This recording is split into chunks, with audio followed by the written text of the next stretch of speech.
two.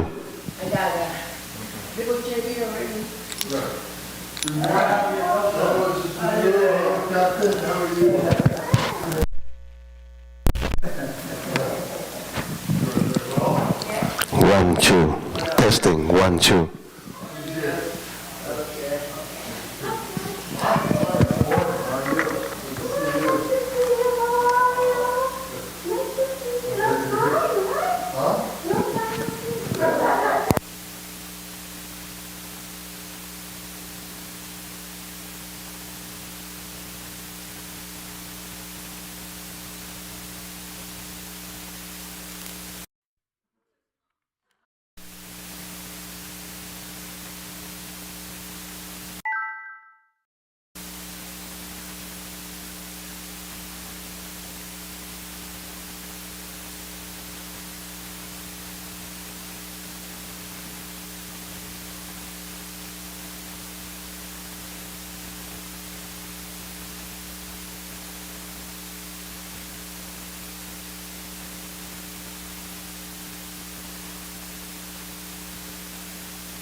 everyone should have 2 books.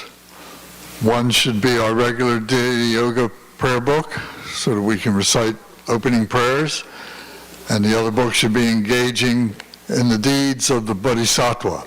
So there's 2 books. Please help yourself. If you'd like to take notes and keep the engaging in the deeds of Bodhisattva, you'd be welcome to do that. Please don't forget to register. We appreciate all your contributions.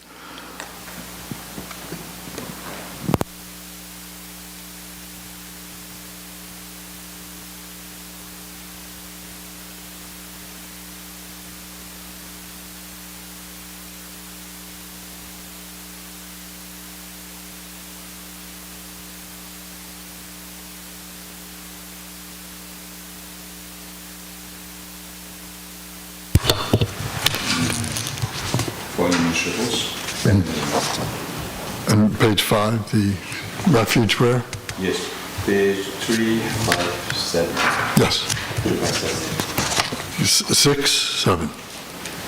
Do the 7 limb prayer? Yeah, 7 limb prayer. Okay. 357. Maybe I'll lead. Okay, very good. No.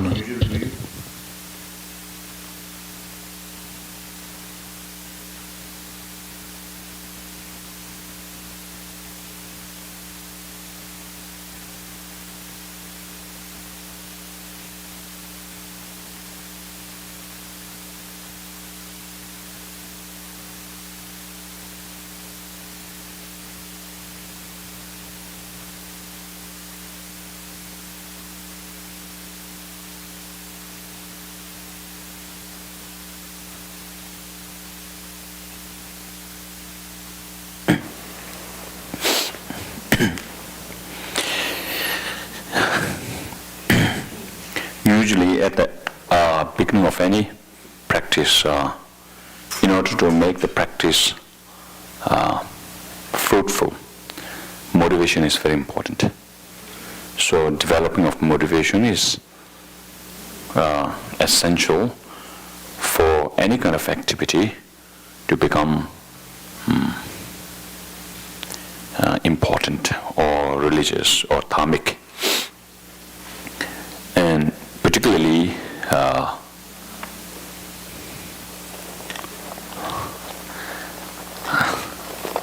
this is disturbing. I just put it off.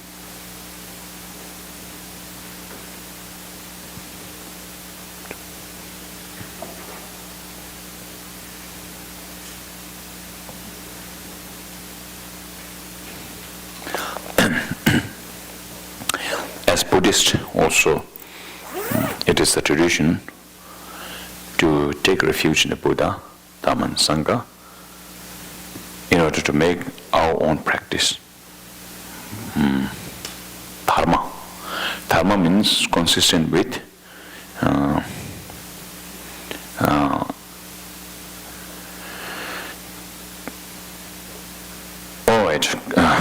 so to make our action dharmic. Dharmic means virtuous. We have to have a proper motivation in order to transform our activity into a bodhisattva deed. We also need the motivation of generating bodhicitta. Bodhicitta means mind that aspires for enlightenment. So development of these 2 minds, of course, in reality, you really need to practice a lot of meditation for these, for the mind of bodhicitta to become spontaneous. But here, at least in words and in spirit, we can do. So that's what we are going to do. And then after that, I'll start the teaching.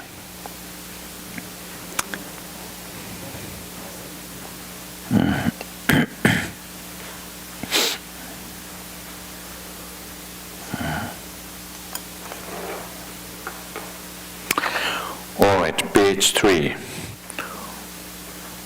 All mother sentient beings, especially those enemies who hate me, obstructors who harm me, and those who create obstacles on my path to liberation and omniscience, may they experience happiness, be separated from suffering swiftly.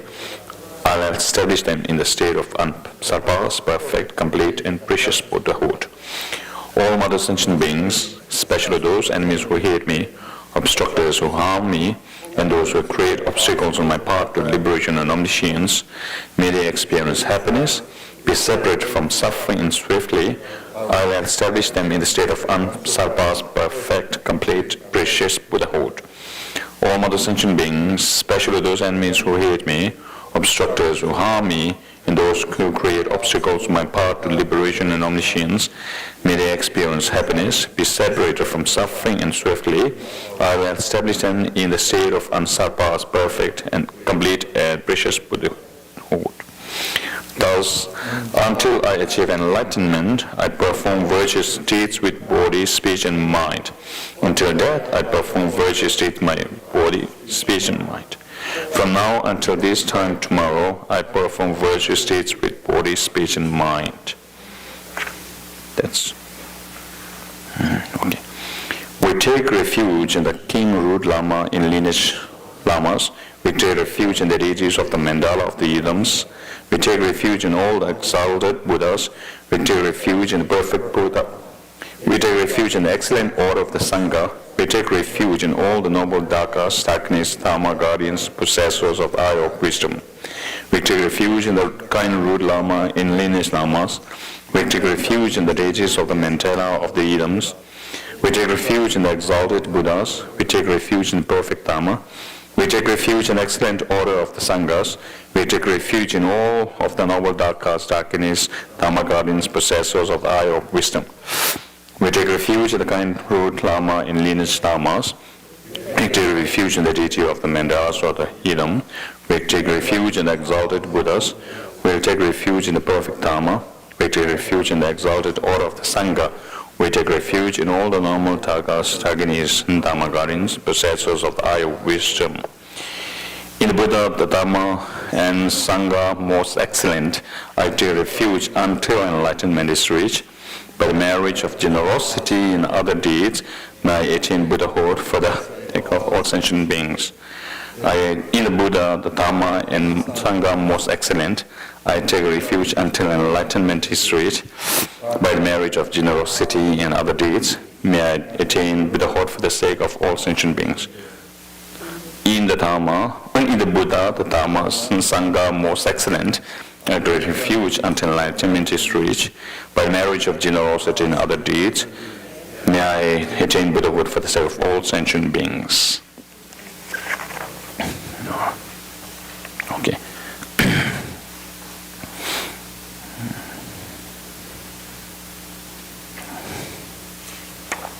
Seven is quiet. All right, just go to page 10. Well, okay, the last. Whatever merit I have gathered through prostration, offering, confession, rejoicing, beseeching, and praying for the sake of the enlightenment of sentient beings, all this I dedicate. Whatever merit I have gathered through prostration, offering, confession, rejoicing, beseeching, and praying for the sake of the enlightenment of sentient beings, all this I dedicate. Whatever merit I have gathered through prostration, offerings, confession, rejoicing, beseeching, and praying for the sake of the enlightenment of sentient beings, all this I dedicate.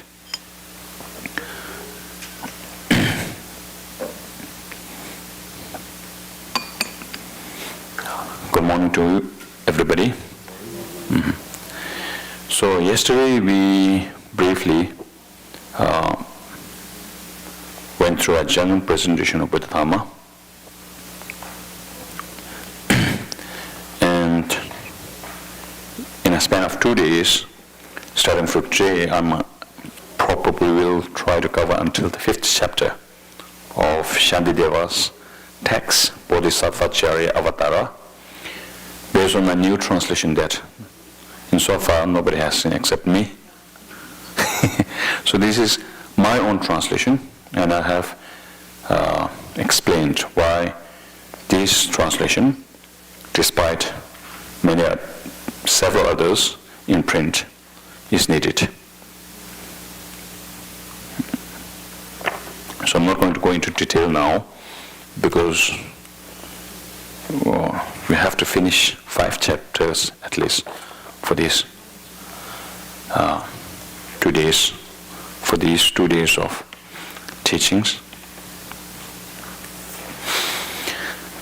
But before doing that, because I can see some faces which are not there yesterday, so brief presentation of Buddha Dhamma, general structure of Buddha Dhamma is important. And that I'll try to explain briefly before we go on to this text.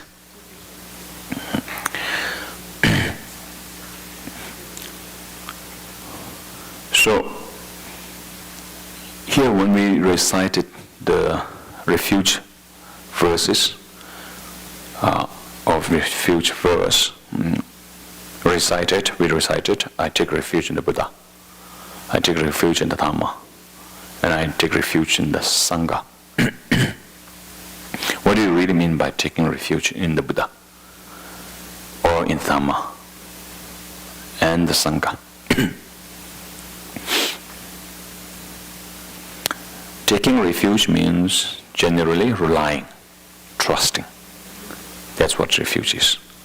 So when there is cold here, generally speaking, we take refuge in this central heating system to keep us warm.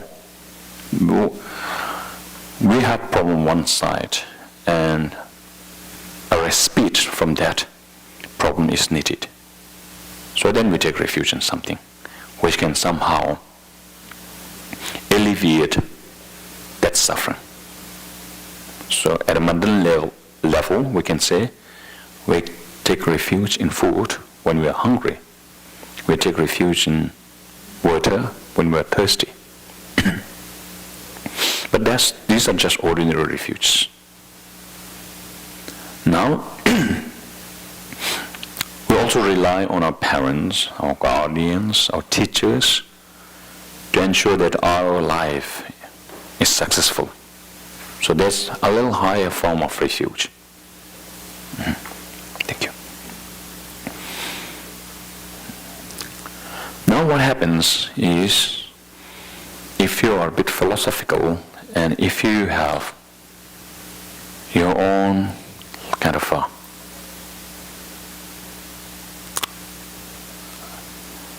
independent to think beyond what you are taught, you might wonder, what would happen to me if I die? And then if you are parents and you have children and you see differences in their behaviors, in their intellectual levels, in their emotional behaviors, in their performances, in their determination, courage. You might want to know, why is this difference? Are these all circumstantial? Or if not, did these have something to do with something that caused them, and the causes were there before they were born? In other words, is the cause of everything that is there in these children everything to do with the genes of the parents, the genes that they have inherited, or more to that? So these are important questions, because now we have the ability as humans to think beyond our appearances, and that is needed. That is what exactly science does. Right? So trying to establish reality, and then from there, based on reality, trying to establish paths that leads to the eliminations of our problems in this life. That's what we try to do. For the same, why do we do research? Why not give medicine instantly? Because we have to ensure that this medicine works Nowadays we are speaking so much of coronavirus, and researches are going on. Why? Because we need to know exactly what will counteract the virus.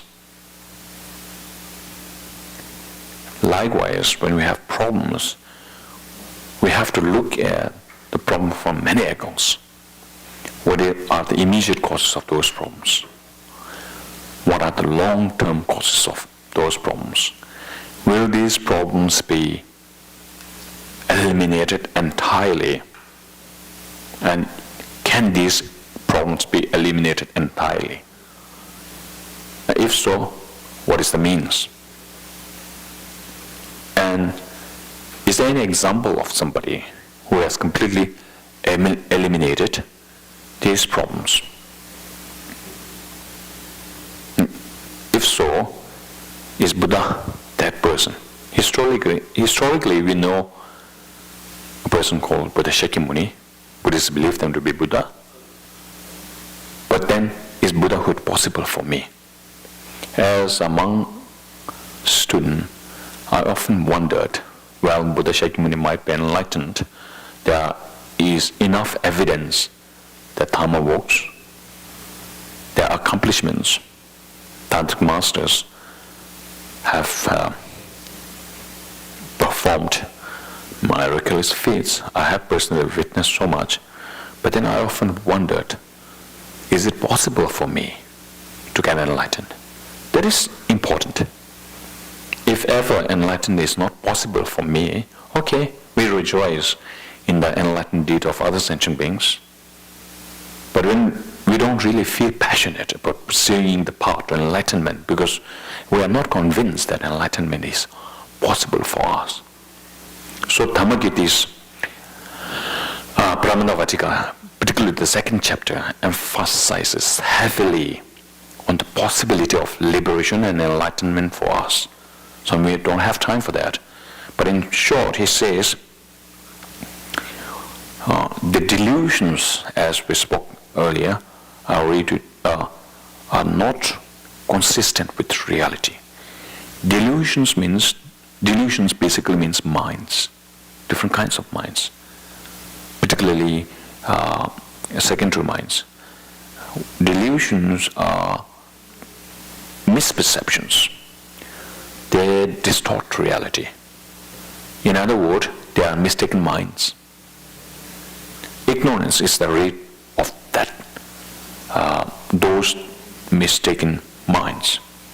Ignorance distorts reality, although things exist. They exist dependently, not independently. But when we emotionally feel anger, lust, jealousy, we tend to think of an independent entity as the focal object of our desire, of our anger, independently negative, independently positive, independently attractive or unattractive, independently bad, independently good, or objectively, from the side of the object, negative, from the side of the object, positive. And then because things appears as existing objectively from the side of the object, we find a locus to grasp onto. What understanding of emptiness does is destroy that certitude, that concrete focus is dismantled. For example, when you enter the gompa in the morning, let's say somebody said, be careful, there is a snake in the gompa now. Right? Okay. But you still want to go to the gompa, get the blessings. But on one side of your mind, you are fearful. I have been warned that there is a snake here. So where is the snake? And so there's fear when you look at the snake. When you search for the snake, there's fear there. But But when you find a corner where it's very evident that there is no snake, you feel relief that, well, actually, for the time being, even if I'm not really totally free right now, for the time being, you feel some kind of ease that you have, at least for the moment, not under threat. But then this fear as you walk inside the gompa. But you really want to search for the snake. You look at the snake at every direction, in all corners and nooks. And finally, you close the door and decisively you say, well, he was lying. Because if a snake is there, if I search, it should be visible to me. And I have explored all possibilities. And there's no way that there is a snake in this room. So the thought that there is a snake in this room triggered all those fears. At the same time, it also triggered some kind of relief, a respite, which is also supported by that thought. And while you were believing of a snake in the room, every action that you do, every thought that you have are permeated or influenced or tainted by the thought of a snake there. Right? But once you discover that there is no real snake there, it's a big relief. Apprehensions, all those fear-based anxiety, apprehension, respite, they will just vanish. And you feel so at ease. And you can actually sleep in the gompa. Now it's okay. Close the door. No snake at all. Such a big relief. So long as you have that thought at the back of your mind that there is a snake in this room, you will not really be happy, because you constantly remain conscious of this snake and it will continue bothering you. Now why I'm saying, now this analogy is similar to the thought of an independent I within your so-called mind or body. We tend to think of an independent I. Independent in this context means independent of the mind and body. I am, for example, I'm Ngawang Sonam. So this is my hand, left hand, right hand, my head, my speech. So when I say my hand, in my thought I have a feeling, me and my hand, distinct. Me as the owner and the hand as the object of ownership. Oh, my mind is quite dull. Today I feel compassionate. My mind is bright. My mind is compassionate. Me and my mind. Me as the object, the owner, and mine as the object to be owned. So, do we separate in your mind? When we think my mind, we tend to think like that. And sometimes, when you think of reincarnation, you feel, I want to change my body. This is no more good. Just want to change. And if you appreciate somebody who has an attractive body, you wish that that body is yours. Right? And if you see somebody who is really compassionate, has all the positive attributes of mind, then you really wish that you could change your confused mind with his mind. Right? So you tend to think beyond this mind, beyond this body, that there's I. And so that I is somebody who really wants everything perfect, while this body is now slowly making things difficult for you. and this mind is confused, so you want to change the mind, you want to change the body, but you yourself always feel, even if I change this body, I'm still there. Even if I change this mind, exchange this mind with somebody else, I'm still there. And then when you think of reincarnation, past life, I was a Mongolian in my past life, before that a Chinese, or before that a Vietnamese, or before that a Tibetan, or before that an Englishman. If you think like that, you are thinking I is always there, consistently. The body changes into an ape shape, and because of which you are sometimes designated as Chinese, sometimes designated as Tibetan, sometimes Vietnamese, sometimes American. Right? Right? So you have that thought there. And when you say, when I was not educated enough, I didn't know how to read English properly. Not now, I'm well educated, I have all this knowledge, and I'm a good writer. So you're thinking in terms of your mind. When the mind was not educated, there was a time. Now the mind is educated. When I was younger, I was an angry person, but now I have more patience. So you tend to think the mind has changed. But I is always there. So beyond the mind, beyond the body, you tend to think of an I.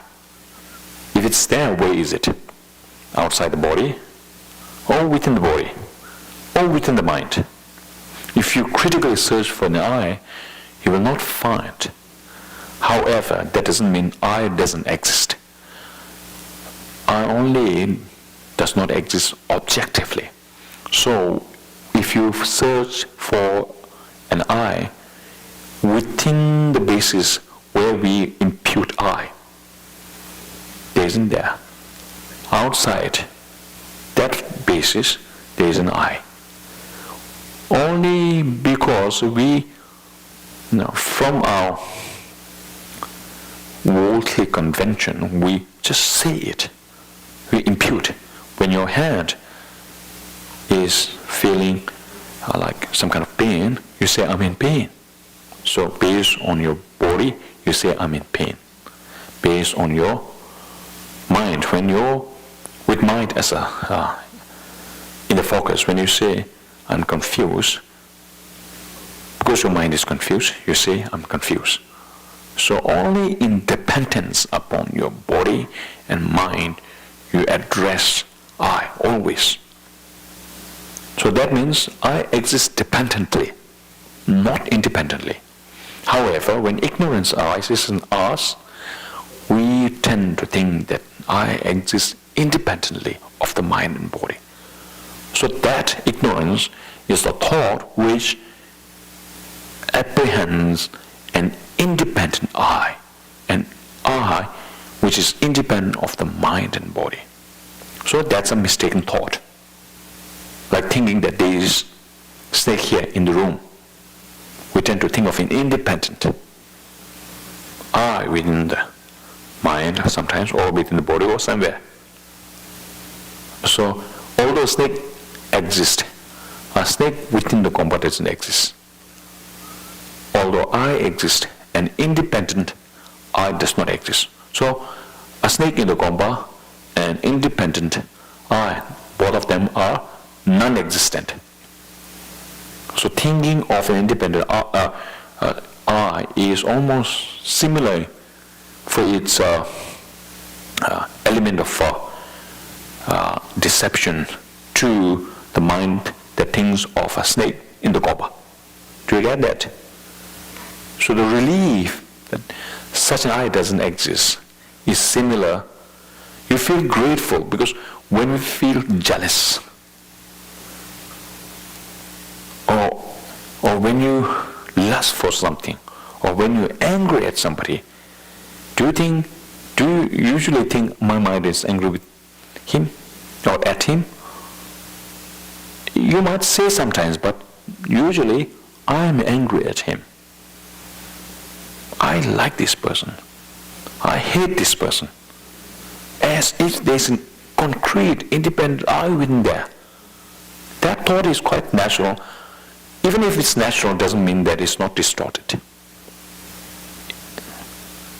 Usually when we say natural, we tend to think there's nothing wrong with that.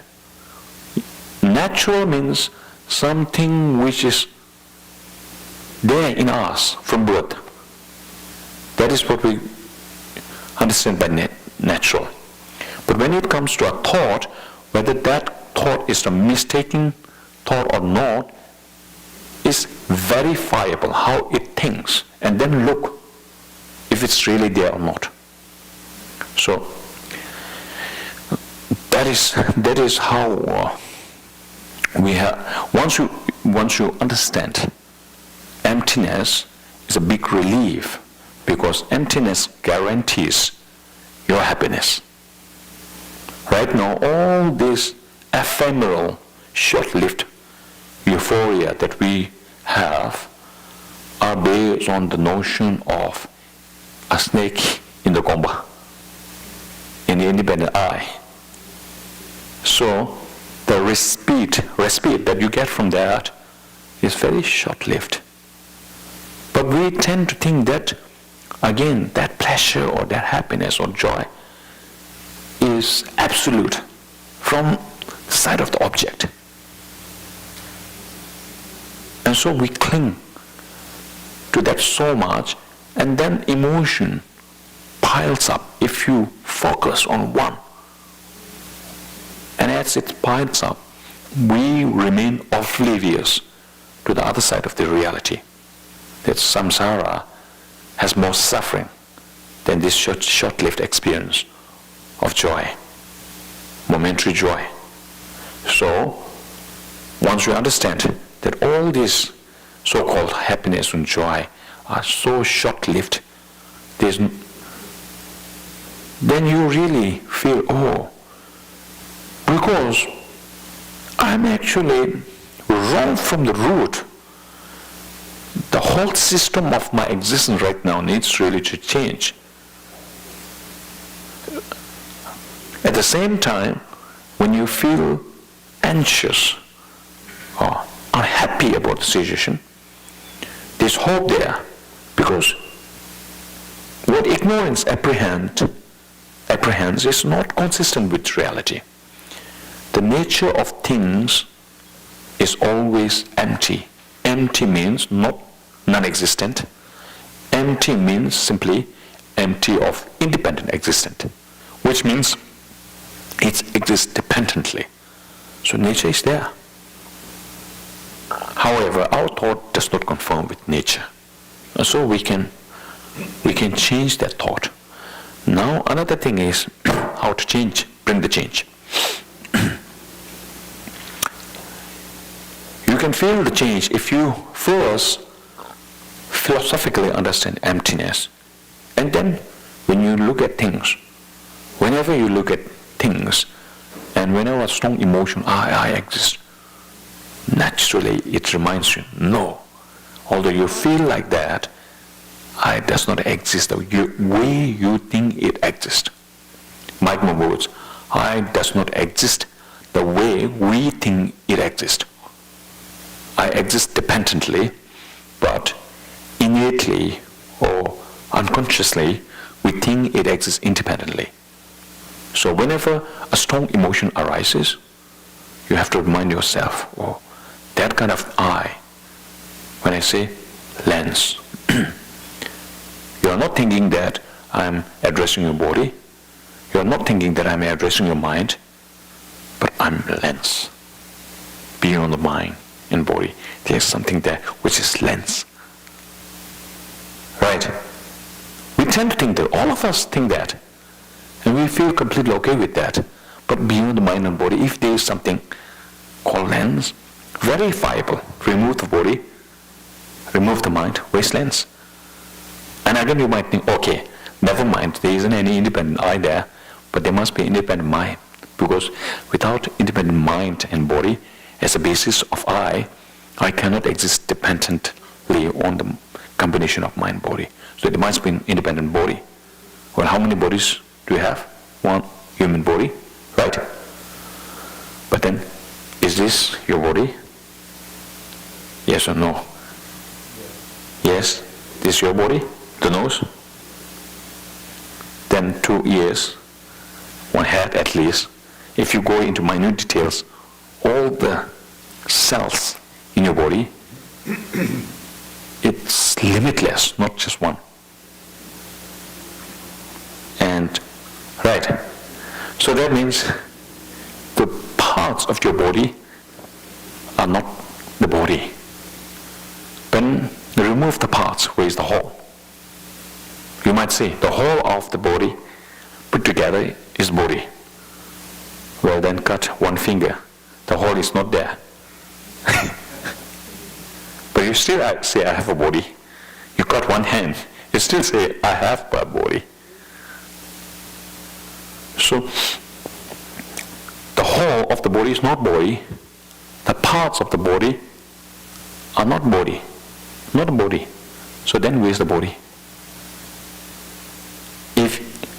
And the color of the body, if it's the body, then again contradiction. You cannot say, you can say I'm fair complexioned, but you cannot say I'm skinny or chubby, because the color, you can appear, but the color is not shape. See? But if you say the shape of the body is the body, then you cannot say I am American, I am English, or I am Tibetan, I am Vietnamese. No. Your race is not determined by the shape. So, then where is the body? But of course we have to say, lens is here, I'm here, you are listening, and my body is here. So non-analytically, we postulate things. Conventional postulation is only without going into minute details. We don't go into absolute details when conventionally designating things. What's your good name? Debbie. You could be, if I want to name, if your parents name you, give me a good name. Lens. There are 2 lenses here then. Lenses. Why you are Debbie and not Lens? Because your parents just named it. But when you were named, did your parents consider that the nose is Debbie, or the ears are Debbie, or the tongue, or the face, or the body? No. Just Debbie. Non-analytically imputed.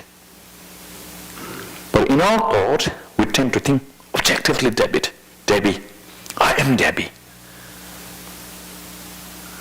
So there's something wrong with our understanding of self. But sometimes when you say, I'm eating without much emotion, or I'm moving, I'm sitting here, because your body is sitting here, you say, I'm sitting here.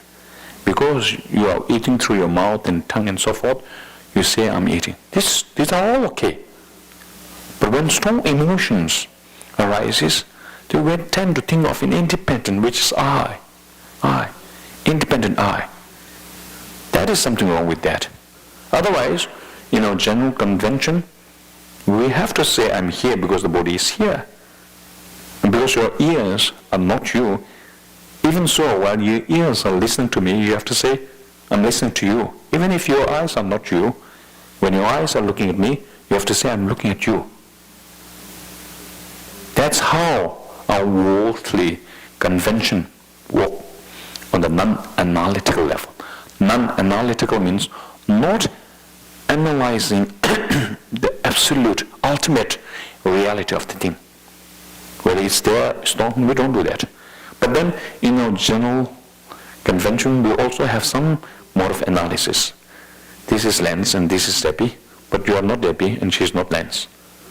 So we have to confirm, why is she not Lens? Because Lens is an Ngapa, she's not an Ngapa. And why Why are you not Debbie? Because Debbie is a woman and you are not woman. Based on that, there is some kind of analysis there, but not analysis in the ultimate nature. So that's how we have to see. And then when you have intellectually understood emptiness, let's say you have got emptiness properly, it may take years or make lifetimes, doesn't matter.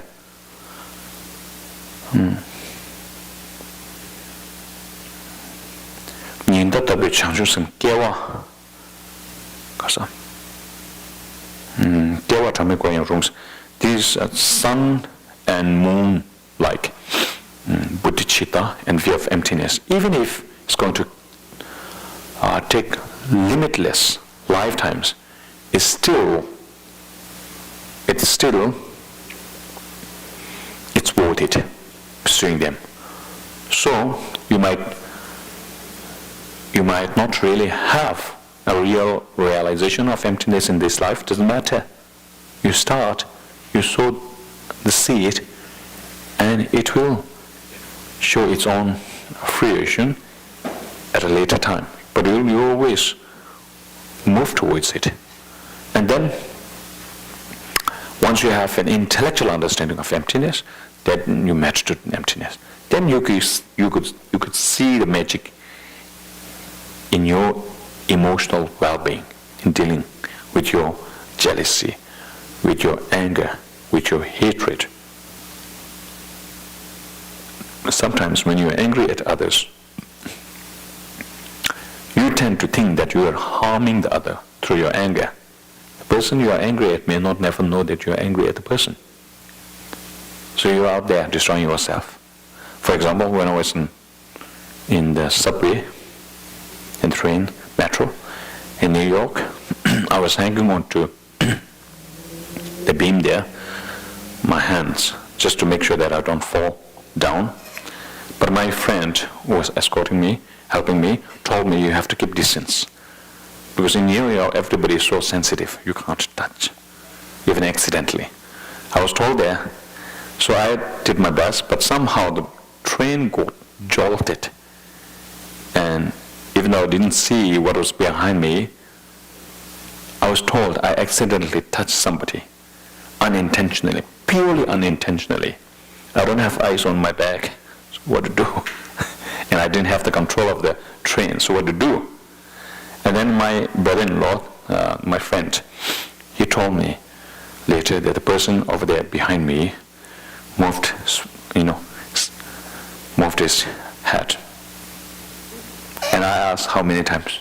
Multiple times, like 10 times, even more than that. So the person was really angry, not happy with me for a long time.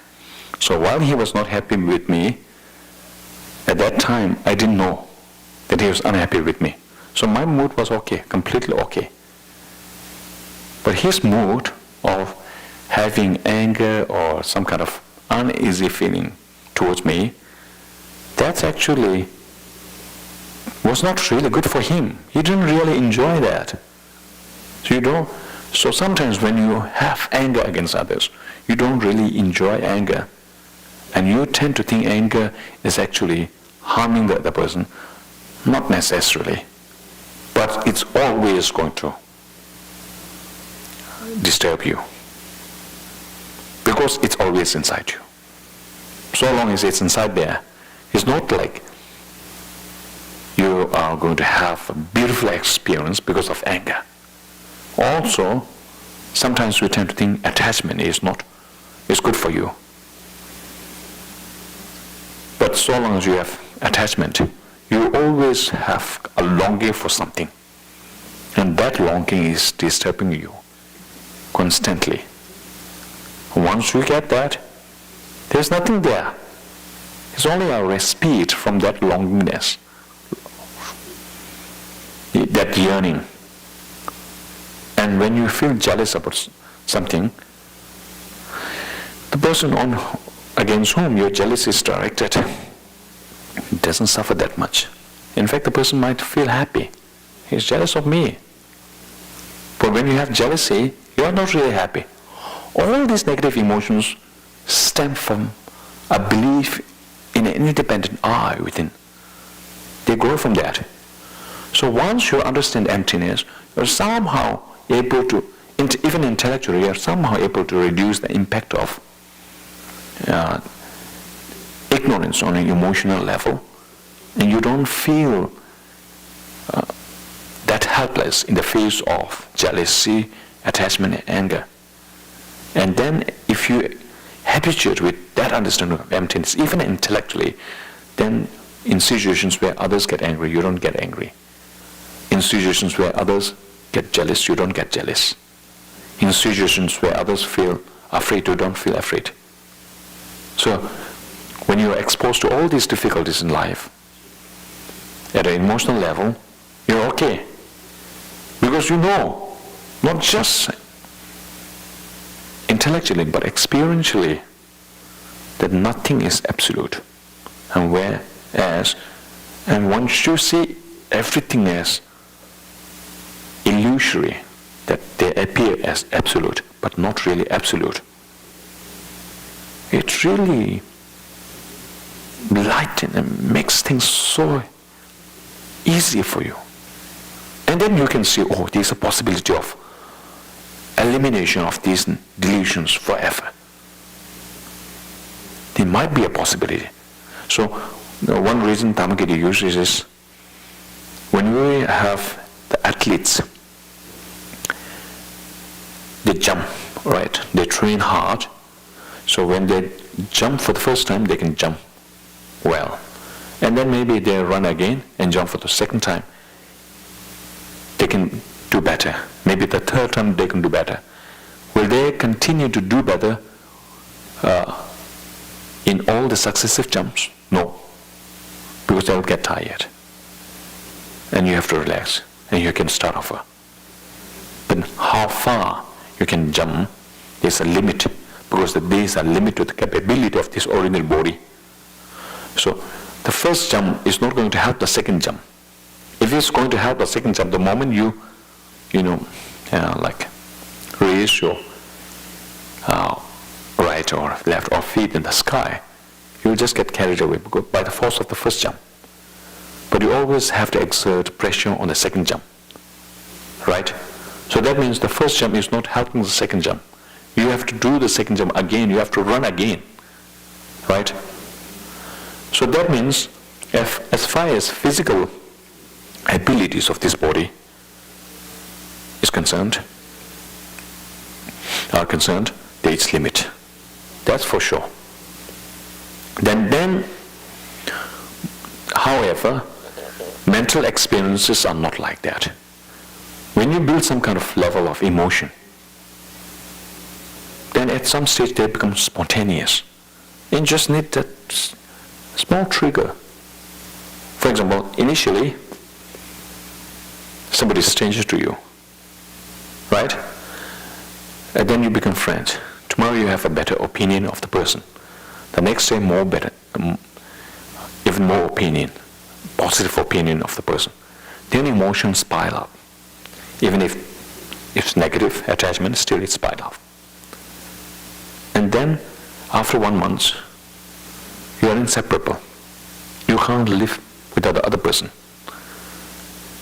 And then in 2 months, you might commit suicide if you don't get to live with that person.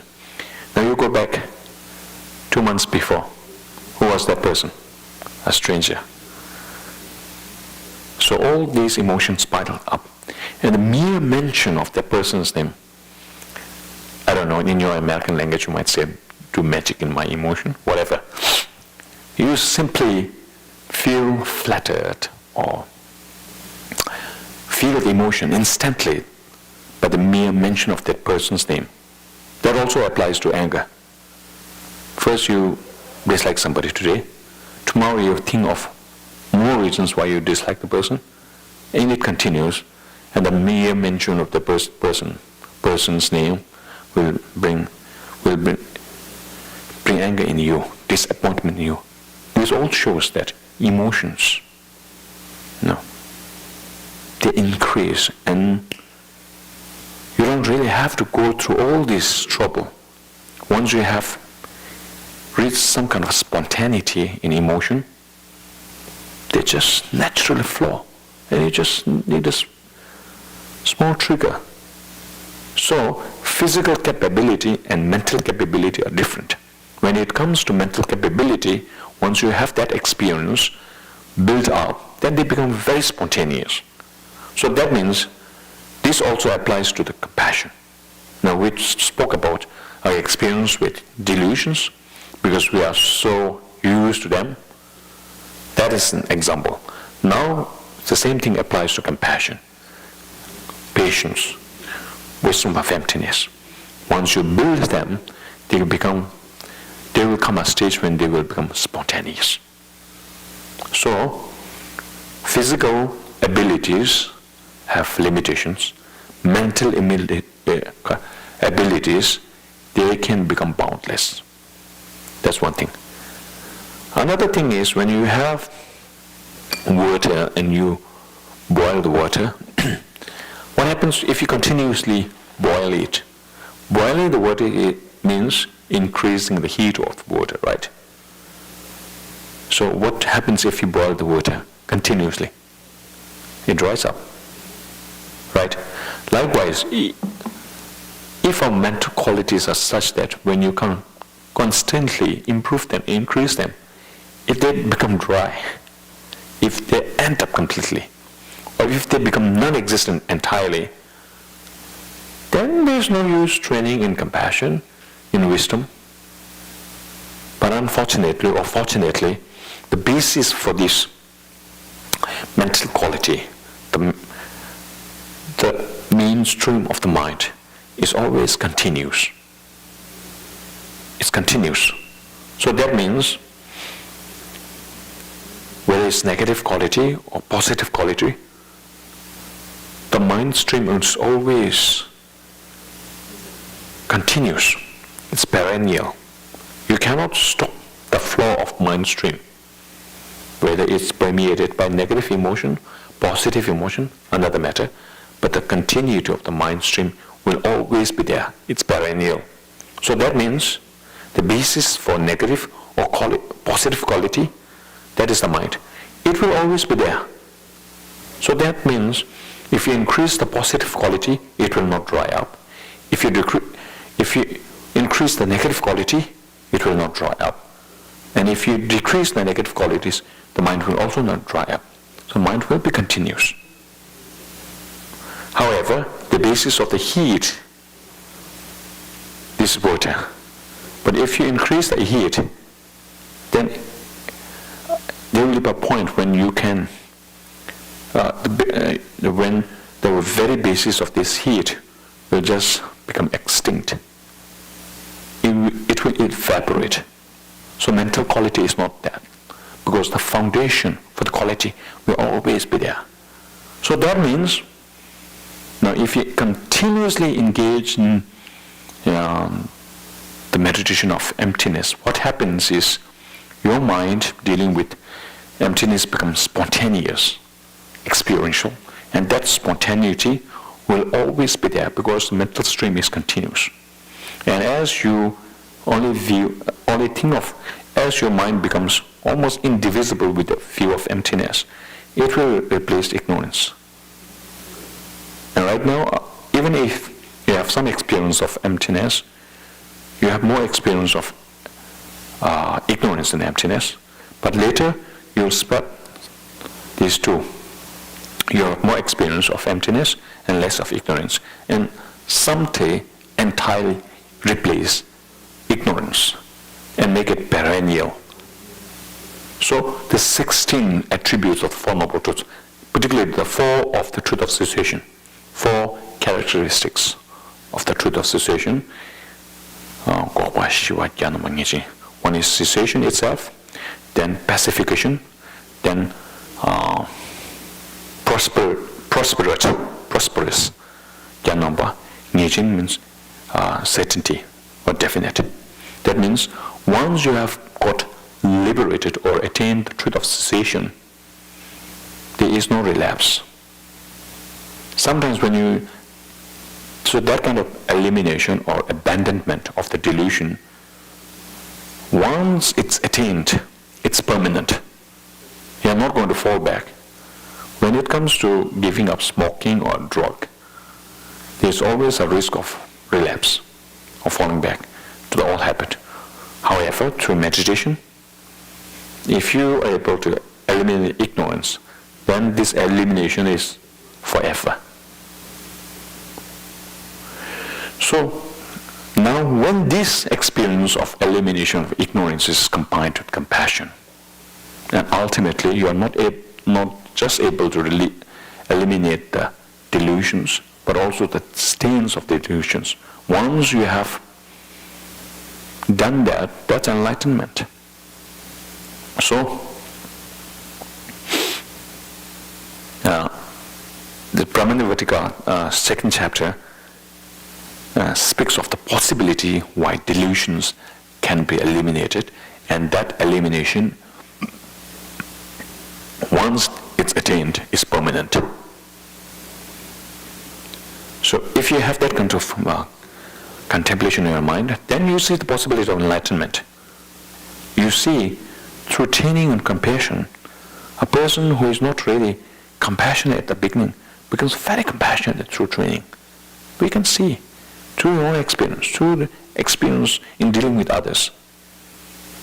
So when compassion is complemented with wisdom of emptiness, it can never ever fail. And compassion also becomes what? So easy to practice if it's combined with a view of emptiness. Usually we appreciate compassion, but then it's always limitation, because we feel my interest. What about my interest? Right? But if you have the view of emptiness, then the strong clinging to an I, you don't have that. Neither you hold on to a certitude, kind of a concrete, absolute I there. I is dependently imputed, not existing objectively. So, from the view of emptiness, in being empty, everything is just one. In the state of being empty, there is no difference between lens and me, between you and me, or between you and me. No difference at all. The differences are only at the surface. Deep down, there is no difference there. So then why demarcation?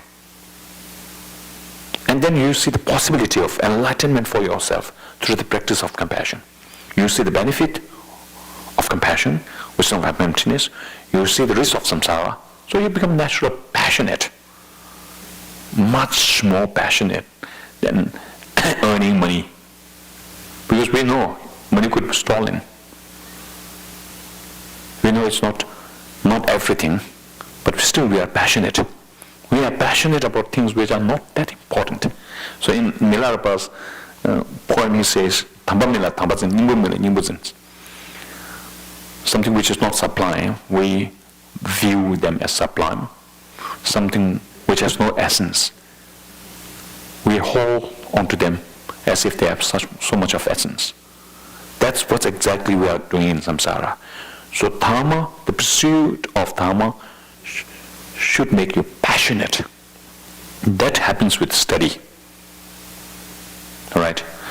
So the study and contemplation, and in Buddhism, it's always how, when, how, why. You should always question. When Buddha Shakyamuni has given the liberty to question his own teachings, that applies to the teachings of all his followers. So, then somehow you might come across some genuine teachers whose teaching might not be really that authentic. They mean well, but what they teach may not be that good. Even if they teach emptiness, their view of emptiness may not be proper. So what happens then? So as far as person is concerned, you always hold the person in respect. But as far as the teaching is concerned, you always investigate. When it comes to Dharma, you must always investigate. Once you are convinced, then no need for more investigation. But unless you are convinced, you must always investigate. But then, even if the person has given you a teaching which is not like foolproof, there is no reason to hold it against the person. He means well, or even if he didn't mean well, it's because of ignorance. So every basis of patience. So when you come across so many teachers in your life, ideally I would advise you not to submit yourself so easily to the teacher, because teachers could also exploit in the name of teacher.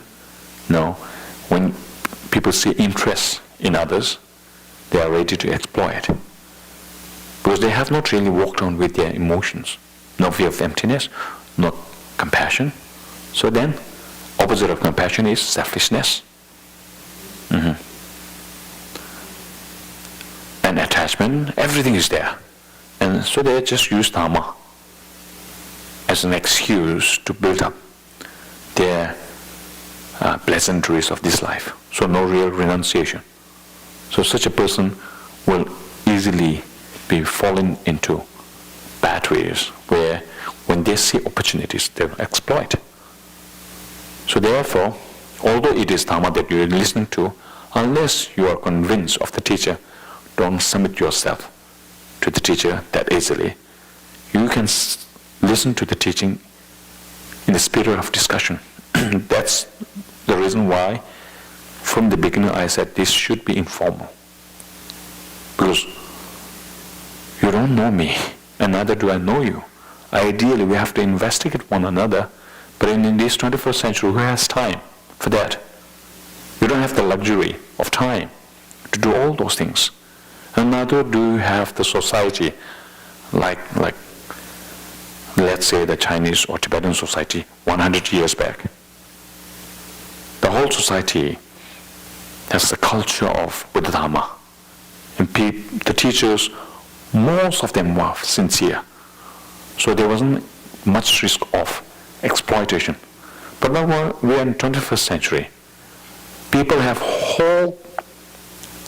all different kinds of weird ideas to exploit others.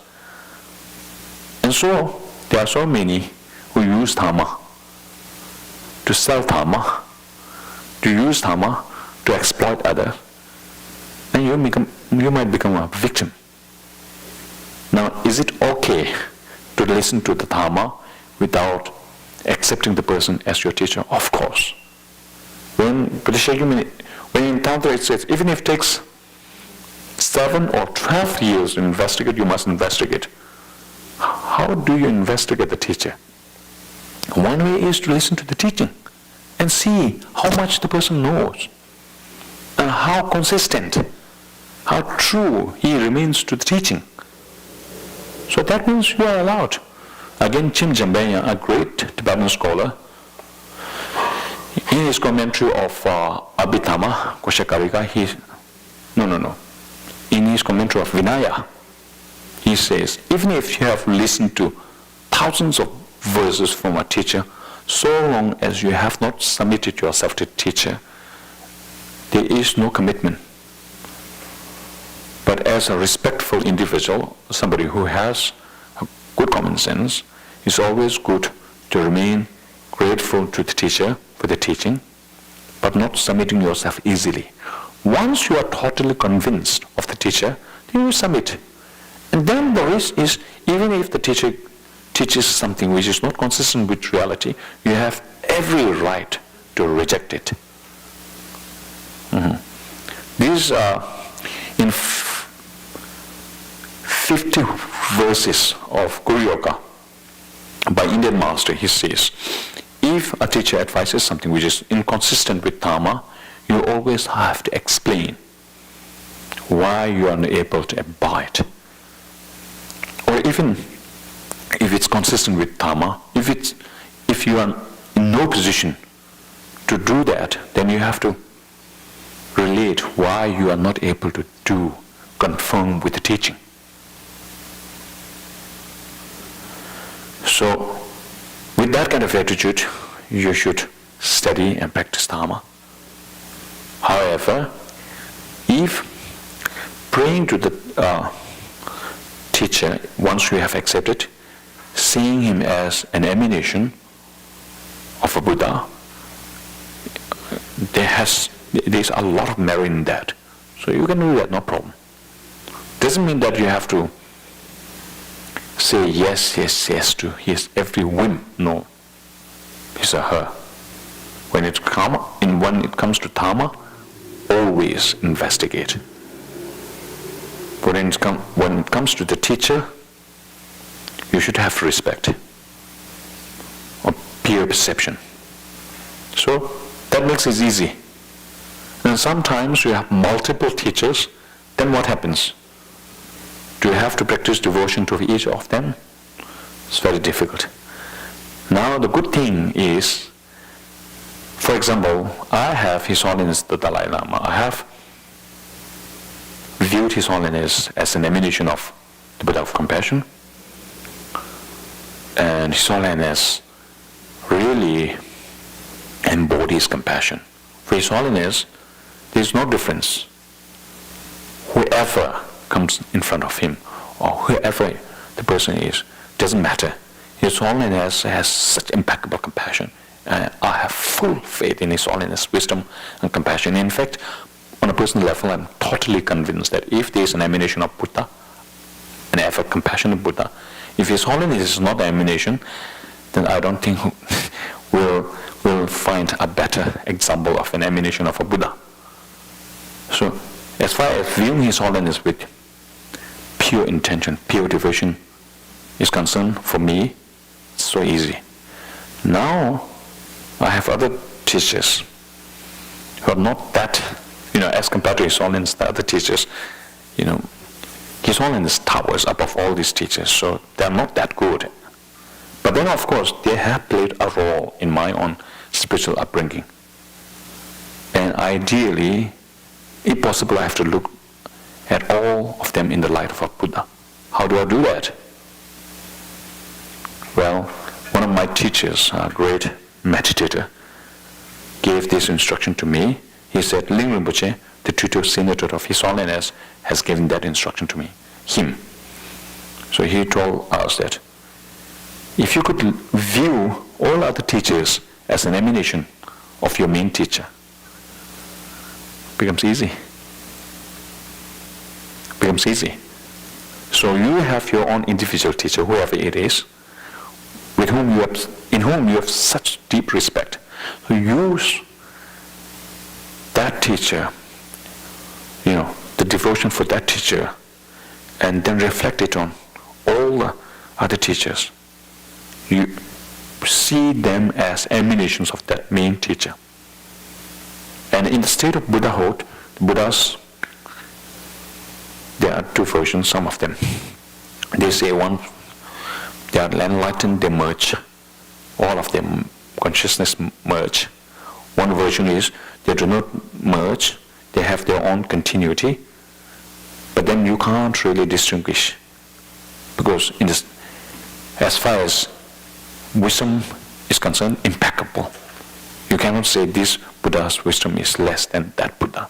As far as compassion is concerned, impeccable. Ability to help sentient beings is concerned, impeccable. So only on the basis of the continuity of the mind you can make a distinction. So that's my understanding of how to interpret the merging of the minds of the Buddhas. So when it comes to taking refuge in the Buddha, Dhamma and Sangha, the real refuge is the truth of cessation, the path that leads to cessation, the liberation that you actualize within yourself. That's the real refuge. That's the real refuge. With that in focus, then the Buddha is your teacher who gives you instruction. If you don't listen to the instruction, you will never attain that liberation within yourself. So the Buddha is only like a teacher, and the Sangha is your support system.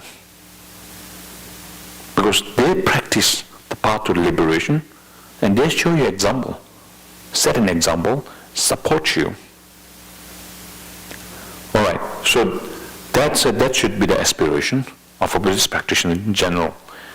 And then when you are concerned only of your personal liberation, that's okay. That's too okay. But it's better always to look for more, aspire for more, if you could. And the mind has the ability to get enlightened. And even if you have attained liberation or arhathood in the path of Shavaka and Pratika Buddha, you still have to get enlightened. It's in a way, it's good to aspire for enlightenment from the beginning. So, to do that, first you have to practice renunciation and compassion. Renunciation for yourself. Not really being attracted by the pleasantries of this life, by aspiring for something better, longer lasting. That's renunciation, aspiring for liberation, because you are dissatisfied with goods and bads of things which are samsaric, things which are delusional, tainted by delusion, permeated by ignorance. So you look for something better than that, and so you aspire for liberation from ignorance. And as a result of elimination of ignorance, then all delusions that arise from the ignorance, elimination of all those delusions that arise from ignorance will be eliminated with the elimination of ignorance. Then no karmas triggered by these delusions will be committed. And you don't have this ordinary set of body that is the basis of suffering. So that's liberation. That's what liberation is. So it's worthwhile to pursue that if you can do that. So with that in intention, then you have to take refuge.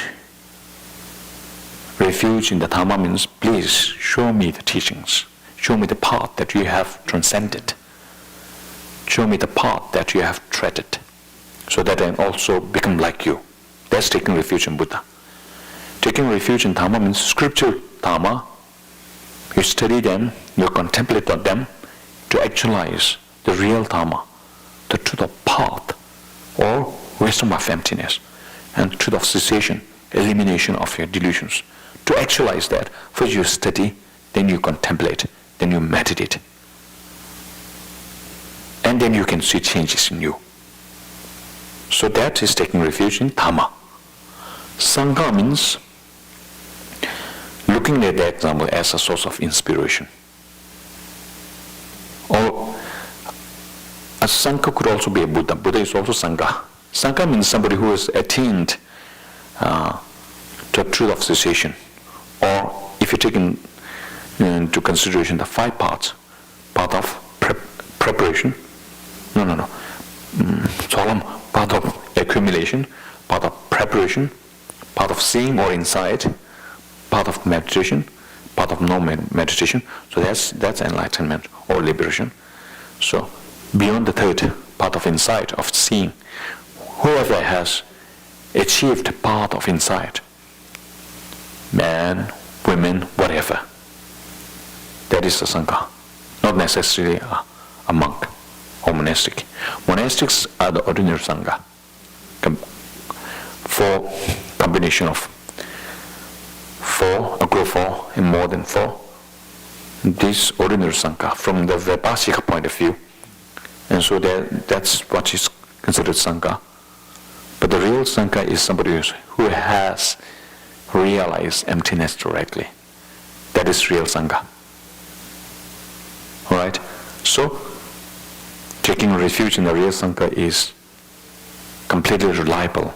Why? Because the real Sangha has no gross delusions that we have, will not exploit. And because he is so convinced of his path, and because he has every experience that leads to that path, when he shows you the path to that, he can make no mistake. So relying on Sangha. Otherwise, nowadays we have, I don't know whether they are really monks or nuns, but people with this robe, they can do all bad things. They can also. That means no real Sangha. But now, in order to do all those things, you also need discipline, a lot of discipline. Even to study in the classroom, if you have no discipline, can you study? Can you study if everybody is shouting? No, you need discipline. So physical discipline, mental discipline. Right? So physical discipline is refraining from the physical negativities. So the monastic discipline is more like physical discipline, more physical and verbal discipline than mental. So self-liberation is physical discipline, easier. Then Bodhisattva vows, more mental discipline. Tantric vows, more mental.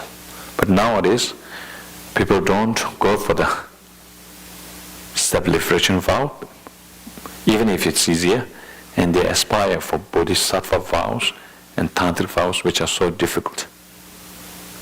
Ideally, you have to train in them systematically. Even the 7 self-liberation vows, you have to go train in them systematically. So there is a sequence when it comes to the teachings of Buddha Shakyamuni. But in our own approach, we don't seem to have any sequence. We just want to go to the top floor directly without ascending the ground floor, or first or 2, second, third. Anyway, now that we have access to Tantrayana, we have to, such a rare opportunity, so of course you have to practice Tantra. But your practice of Tantra will never become fruitful if you don't have the practice of bodhicitta, of way of emptiness. And for them to become proper, you have to practice discipline. So celibacy is not a punishment, or the monastic vow is not a punishment. It's actually training your mind in such a way that it becomes very sharp. When you're physically disciplined, then only can you train your mind in wisdom properly. And also it's much easier for concentration. But if you are family, of course you can practice to some extent, but then your attention always diverted to children, their future. Even if they have grown up, again your grandchildren doesn't end. So discipline is at the heart of Buddha's teaching. At every level you have to practice discipline, mental, physical. Sometimes you might think it's difficult to practice discipline, but nothing is difficult once you have familiarized with the concept, with the reason. And many of these negative mindsets, delusions arises in us because of exaggeration. I'll deal with that later.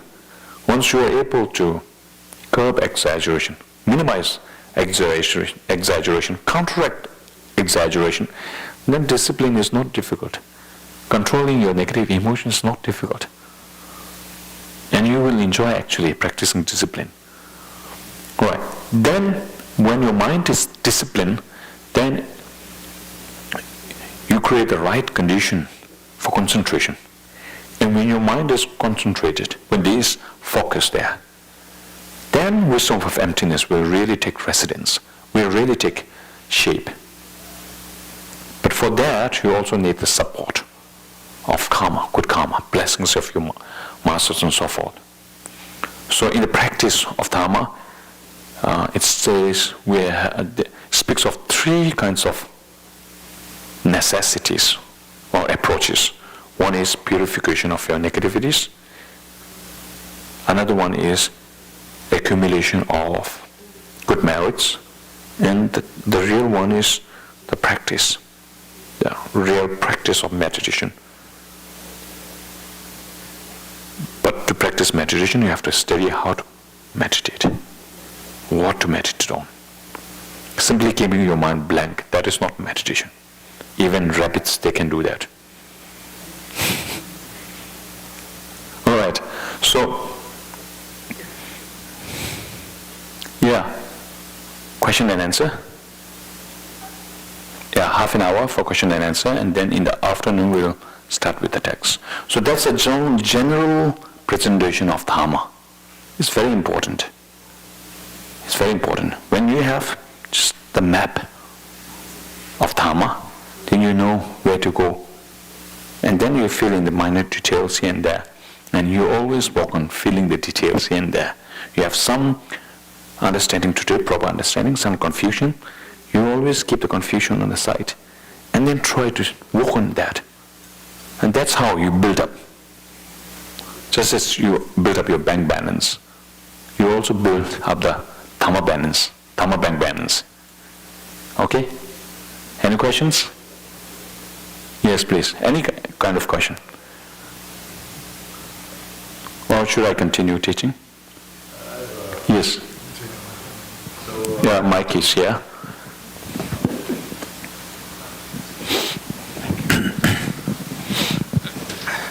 So you said the mind and the body. I was thinking, this is just my own perspective. I feel that the mind is also something internal, and if we speak, that we can express what kind of mindset we have. But our body is also an external, visible source of the mind. So let's say if you exercise, it shows what kind of mindset you have, whereas someone who doesn't exercise, it shows what kind of mindset they have. So do you agree with this perception that how important the body and the mind is for well-being? You're right. Mm-hmm. And how they're interrelated? Yes. Oh, you see, when we speak of mind, we are not speaking of mind as a single entity. That's why it's important, crucial to understand the psychology as taught by Indian masters, as taught by Buddhist Shakyamuni and interpreted and elaborated by Indian masters, followed by Tibetan masters and masters from every other Buddhist tradition. It's important to understand mind. Now let me explain mind in a little detail. What do you really understand by mind? First, we have to see if mind is physical or not. Mind is physical or not. Its nature. What is the nature of mind? What is the nature of mind? Understanding the nature of mind means whether mind is physical or not physical. All right? You have to define, not describe, define mind. What is mind?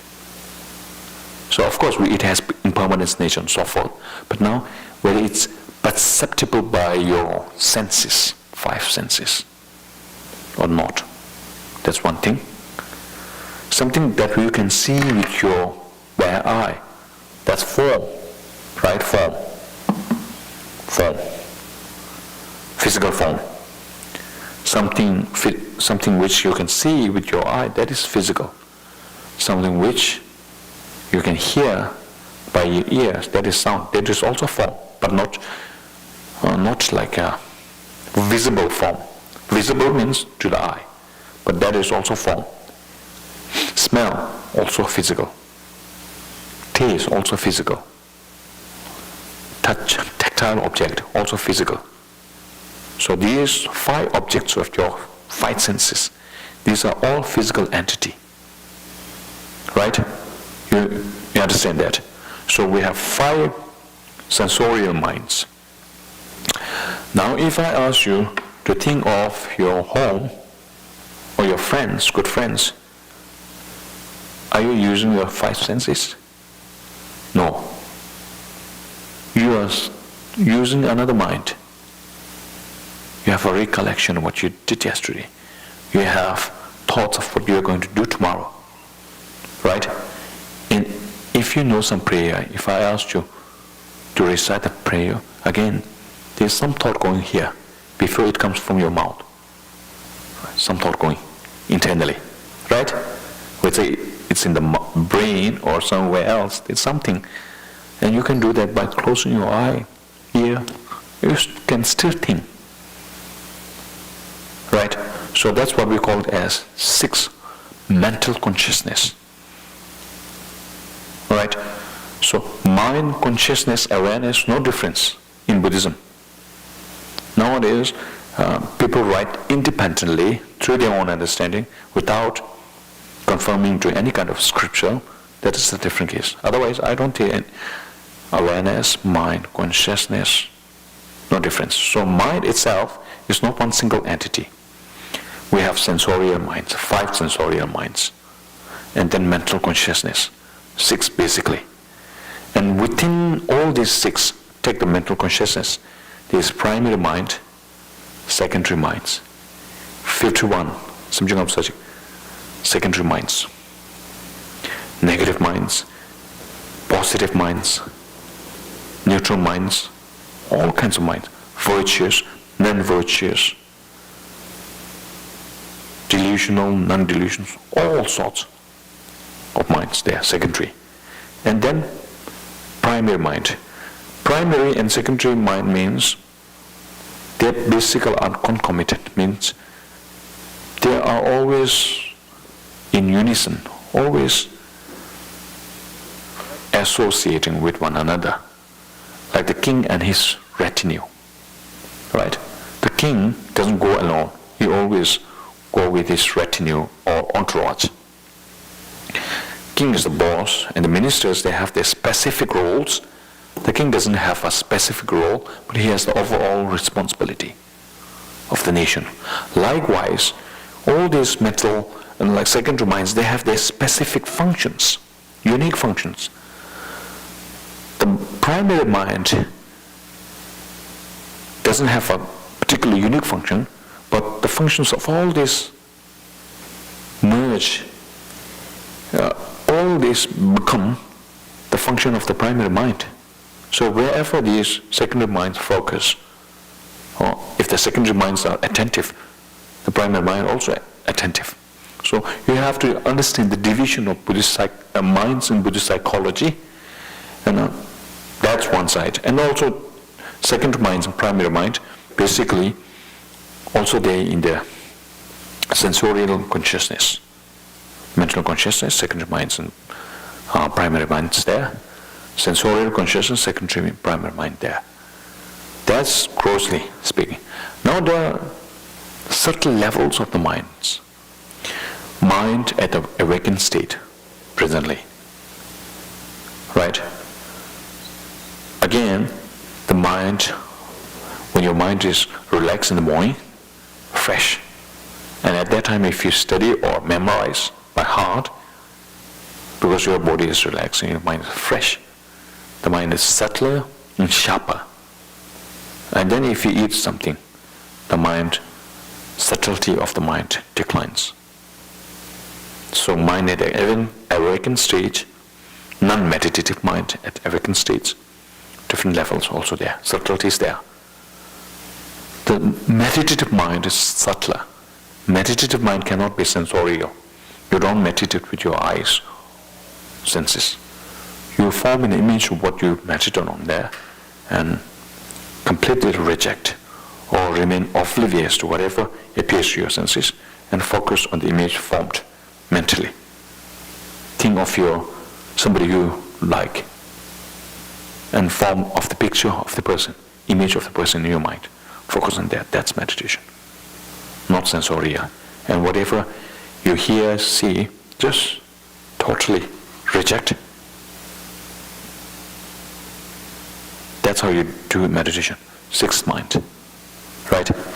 So that is subtler.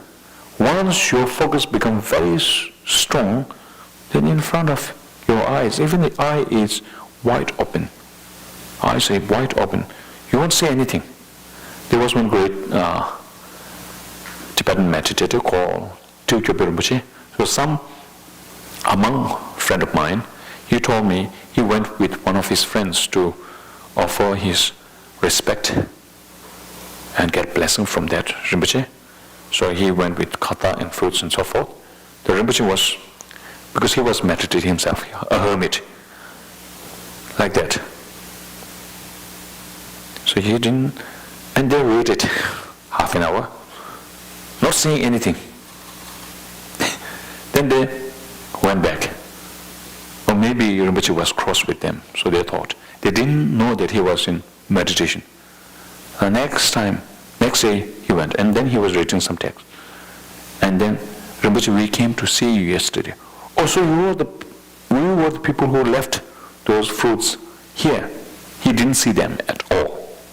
Eyes wide open. That's what meditation is. Subtler.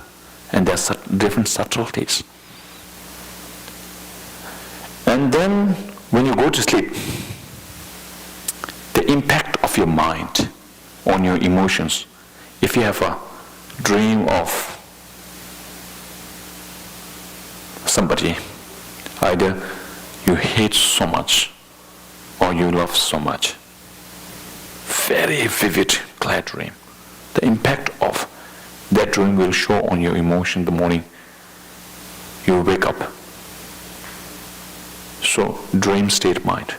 Also different subtle levels. Sometimes your mind is so dull that the dream is quite vague. You know that you dreamt of something, but you don't really know exactly what you dreamt. Right?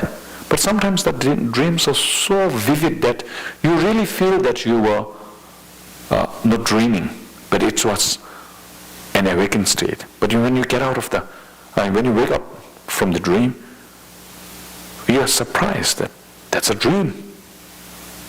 So, subtlety there. And then, so there are different subtle levels. There are different levels of the mind. Mind, at the grosser level, work in combination with the body. Right? So, your body could impact the mind. Mind could also impact the body.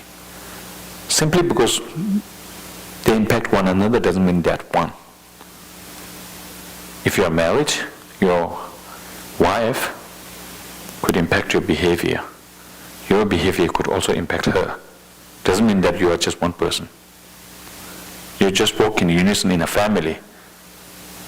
So in a family of a human, we have mind and body. They work in unison.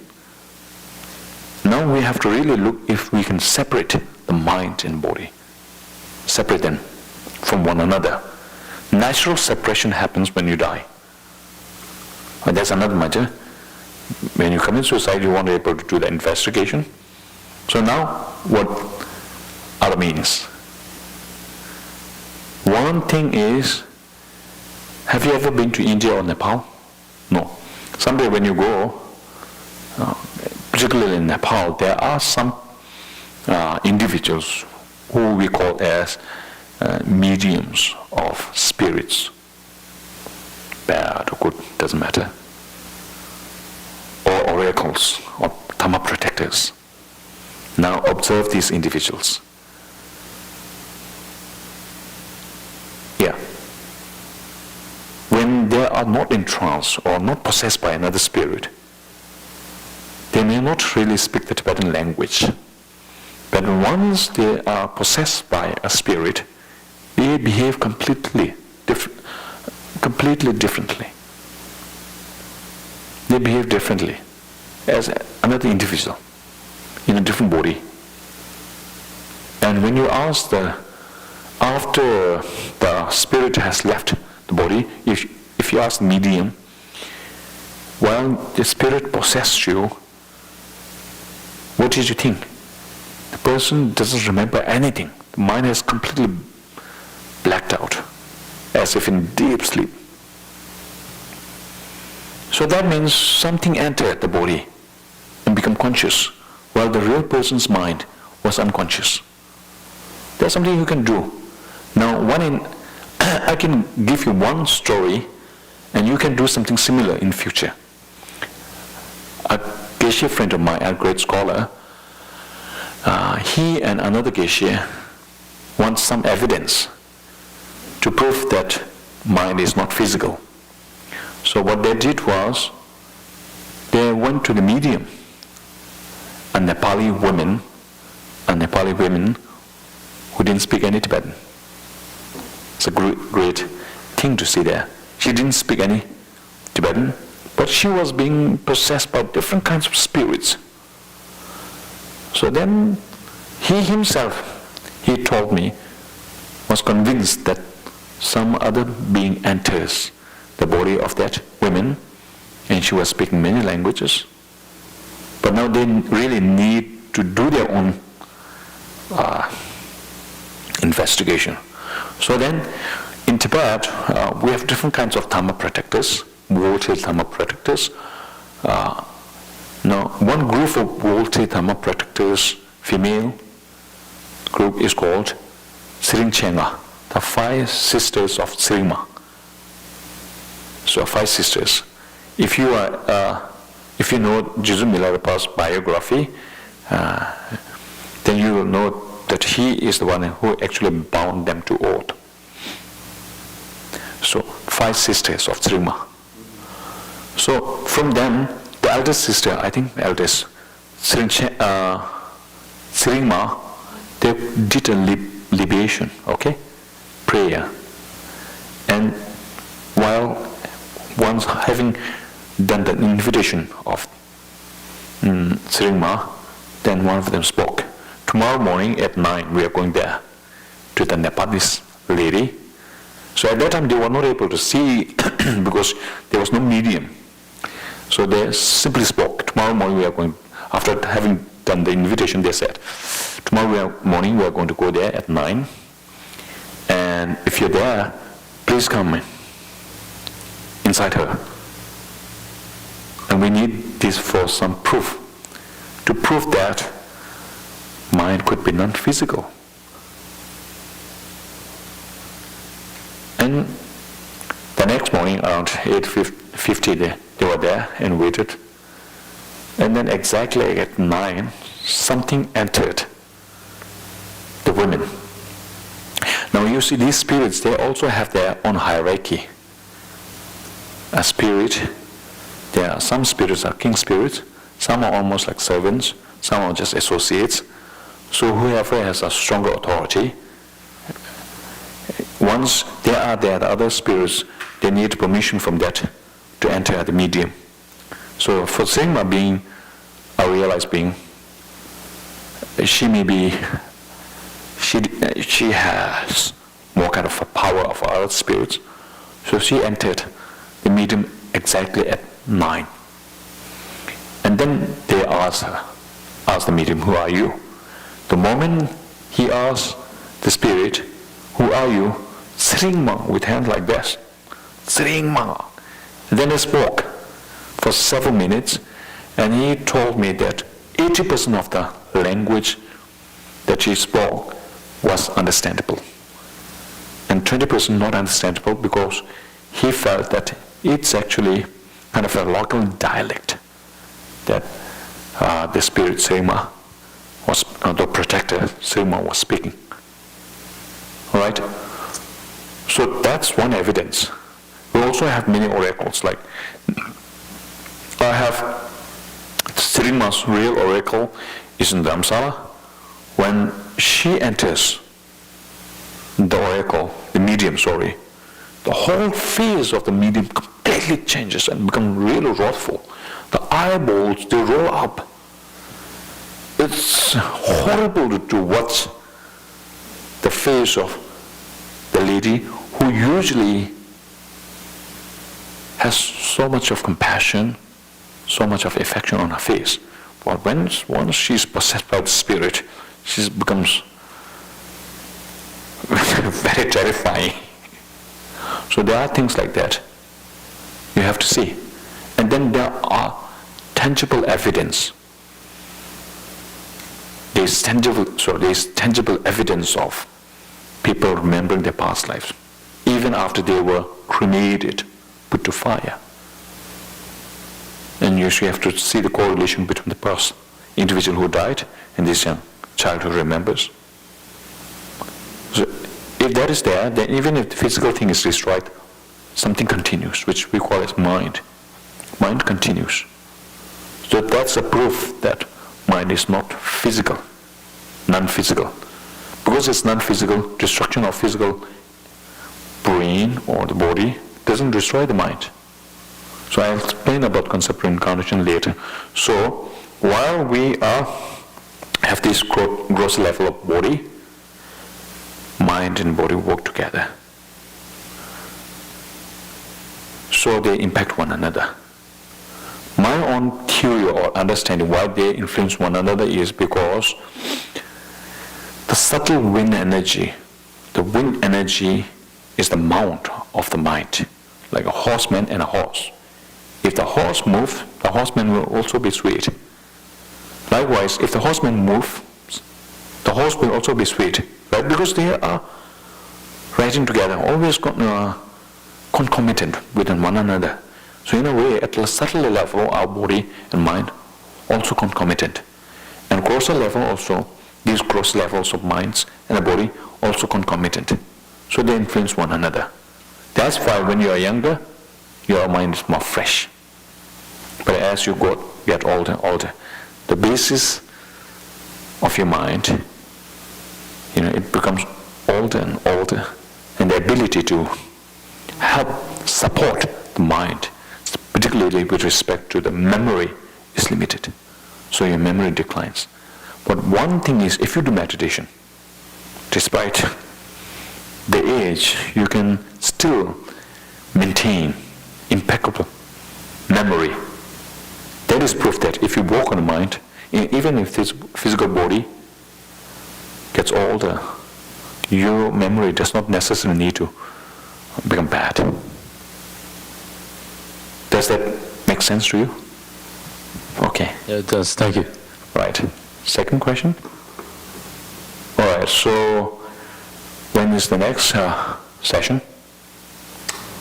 2 o'clock? All right. So, so after lunch, relax, and then at 2 we'll come and I'll surely start the text then. All right? Thank you.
Hello.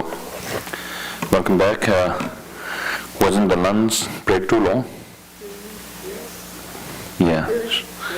So maybe tomorrow we'll get back earlier. And we'll get more time for teaching and stop maybe a little earlier. Like get back at 1:30, finish by 3:30. Or if you want to go, maybe go until 4.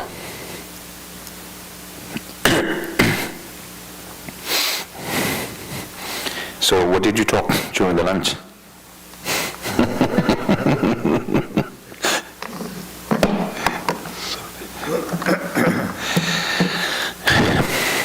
Okay, now the text. The question can wait, because this is the beginning. Or is it that urgent? I think it might be of interest. The 37 practices of Bodhisattva, could you just briefly just explain the relation between that and the way the Bodhisattva we're studying? All right, yes, okay. So the answer will come later, okay?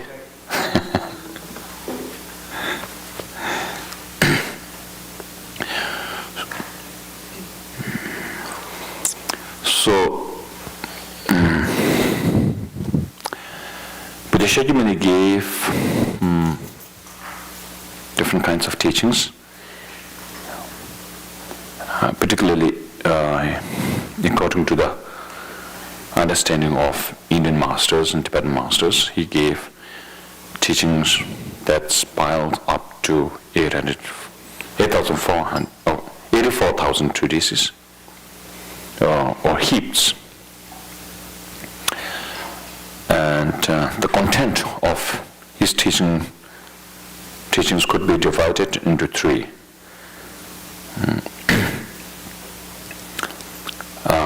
Those that teaches discipline, 1. Those that teaches wisdom, 2. And those that teaches concentration, 3rd. So this text is a commentary of those texts that mainly focus on concentration. So we have prostrations to the Bodhas and Bodhisattvas here. I'll explain this later. And when the Buddha Shakyamuni gave his teachings, initially those teachings were not written. People have good memory power to grasp the meaning properly, and the meanings, the words and the meanings were retained and transmitted from one person to another, but were not written. But after the Buddha passed away, then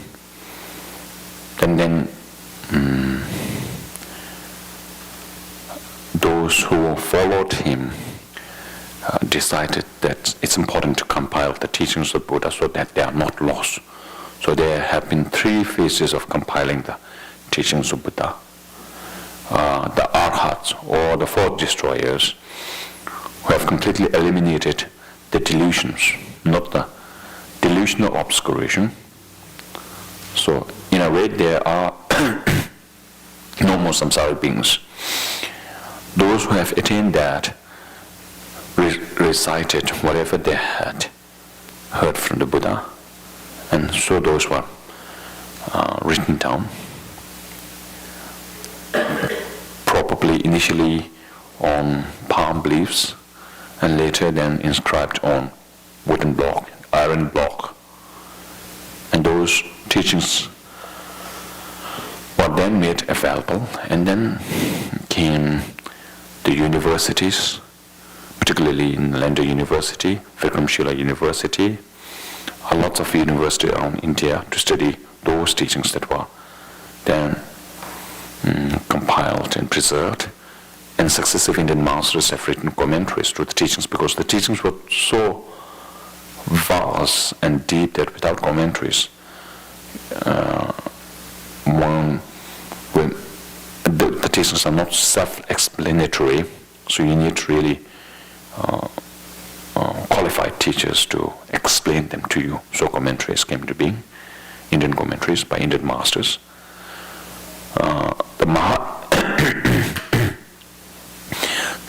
The teachings emphasizing on bodhicitta, the ultimate fear of emptiness, also tantrena, those fall into the category of the Hinayana, Mahayana teachings.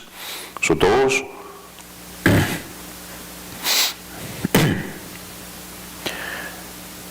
were not really taught very publicly during Buddha's own time. So the problem is the teaching that he gave during his own time to the public are preserved in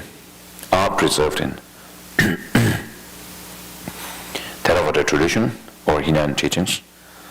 And so the mass population were not introduced to the teaching of compassion, not as they are explained in detail in Mahayana text.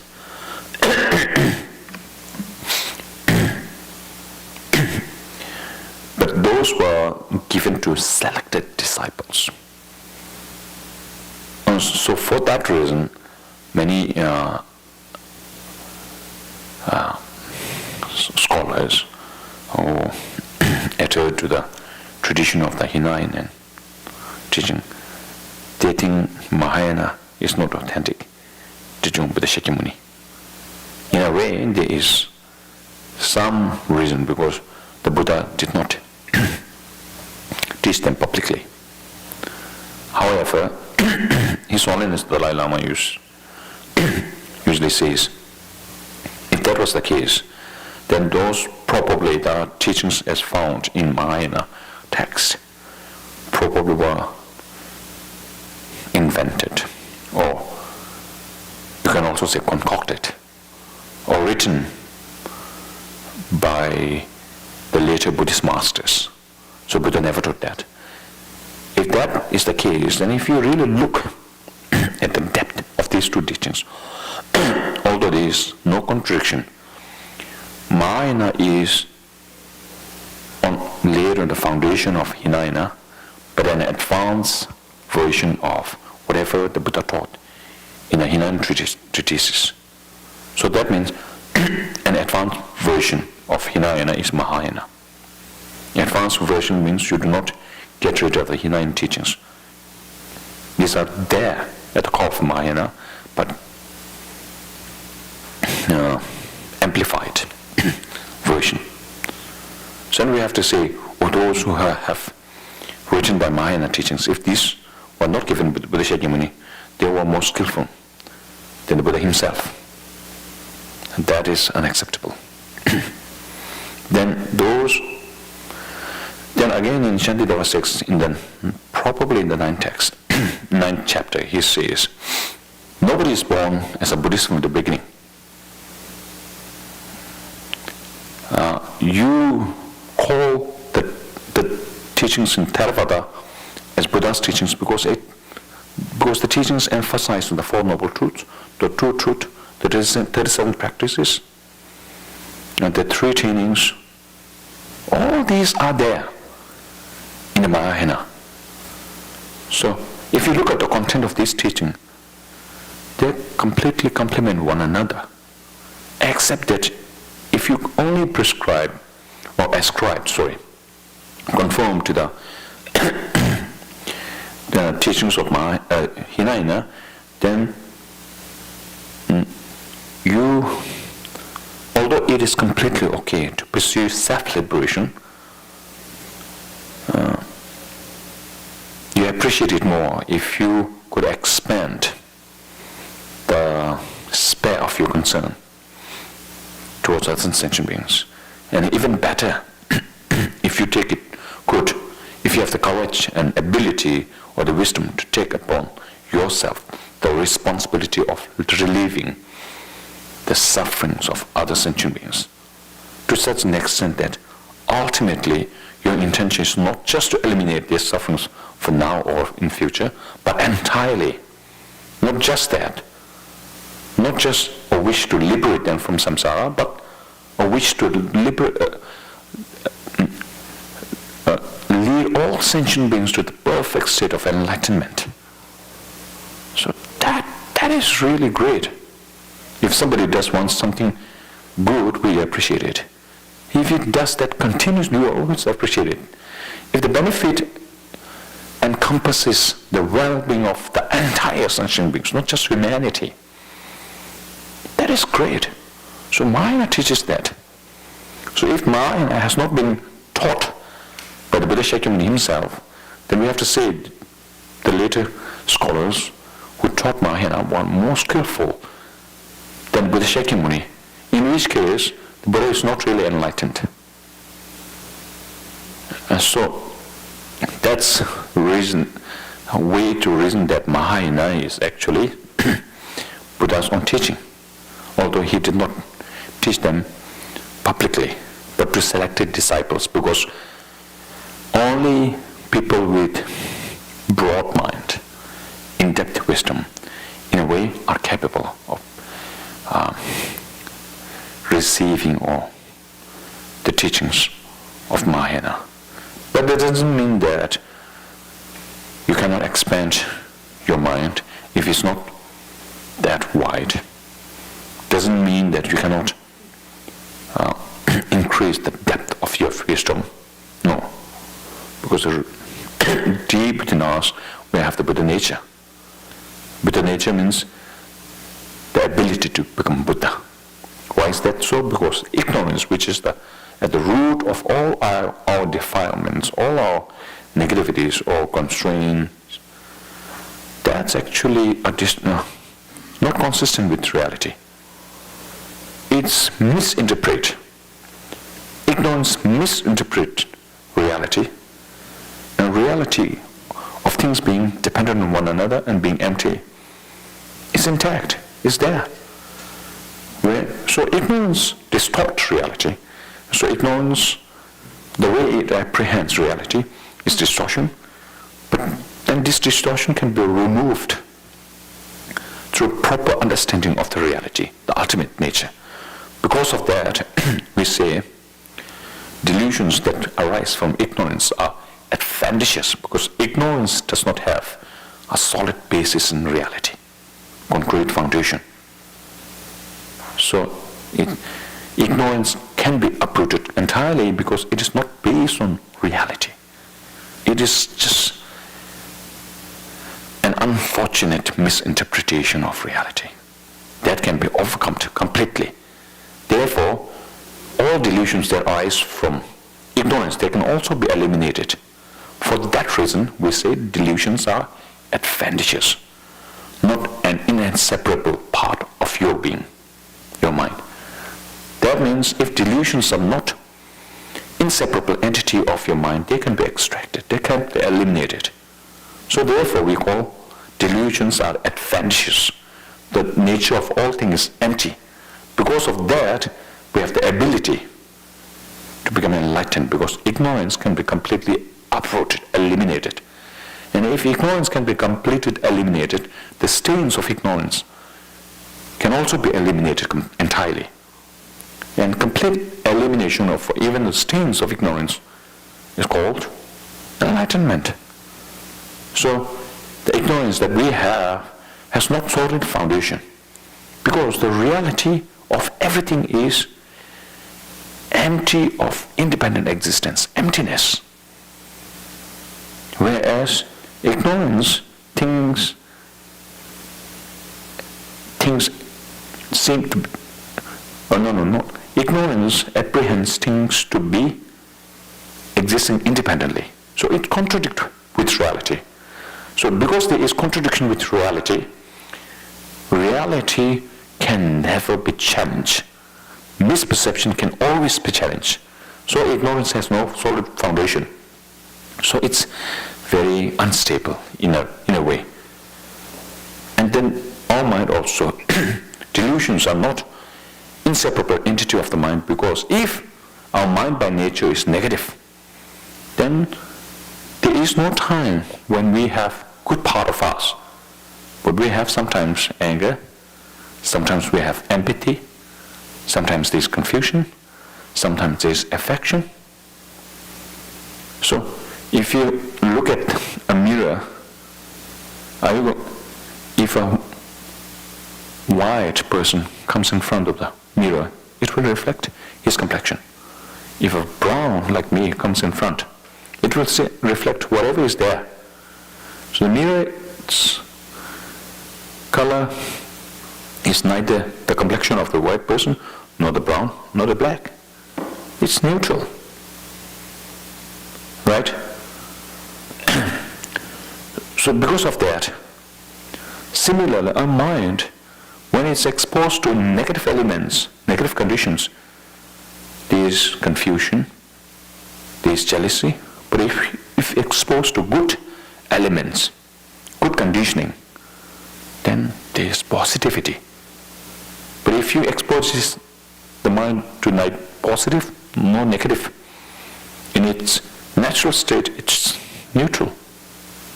So for these are the reasons why we say we have the seat of enlightenment. All right? It's not that there is something solid here, which is the Buddha seat. No, nothing like that. All right? So, aspiration to become Buddha, infused by compassion.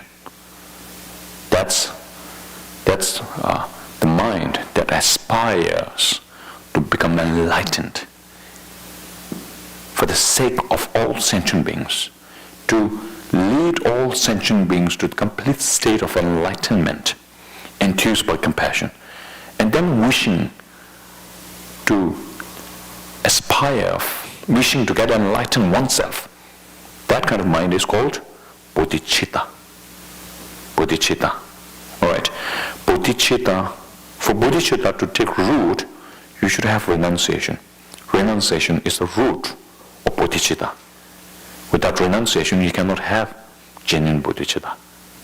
You can simply, flaunt bodhicitta. You can simply flaunt compassion. But if you are preoccupied by the concerns of this life, you cannot really be compassionate to others. The pleasantries that we have in this life, in a way, yes, attractive, but quite flimsy, quite short-lived. And as we live life, does it get better and better? No. Initially, yes, when you are small, you grow and you have so many ideas, so many dreams. But when you really become matured, then you get job and you get married. Initially, you are excited meeting your partners, but novelty slowly vanishes, and you maybe discard one, go for another one. Again, novelty vanishes. The same with food, anything that we have. So it doesn't get better at all. So, being dissatisfied with short-lived experiences, and also being, which are maybe good experiences, not really good, but still reasonably good experiences, and not only that, but being really discontented with the nature of our existence, that we have sickness, aging, death, even when we are in this, what we call as joyful realm. So even when we have this human capability, human life, we are not really happy. What to speak of the lives of animals, creatures, the hungry ghouls, those in hell realm? They're really happy. Even if you are born in the higher realms, the celestial abodes, the heavenly realms, for the time being you are happy. Maybe even if it's for hundreds or thousands of years. You are happy, but once you die from that, what happens? You are still in the entanglement, vicious circle of suffering, short-lived experiences of pleasure, continuously. And now, not only now, to contemplate the sufferings of lower realm, because it's difficult to believe in hungry ghouls, it's difficult to believe in hell. But do you have jealousy? You have anger. Do you really enjoy these negative defilements that you have? Nobody really. We feel so helpless in the face of these emotional turmoils. But when you really look into these, they are all rooted in the belief that things have an absolute nature.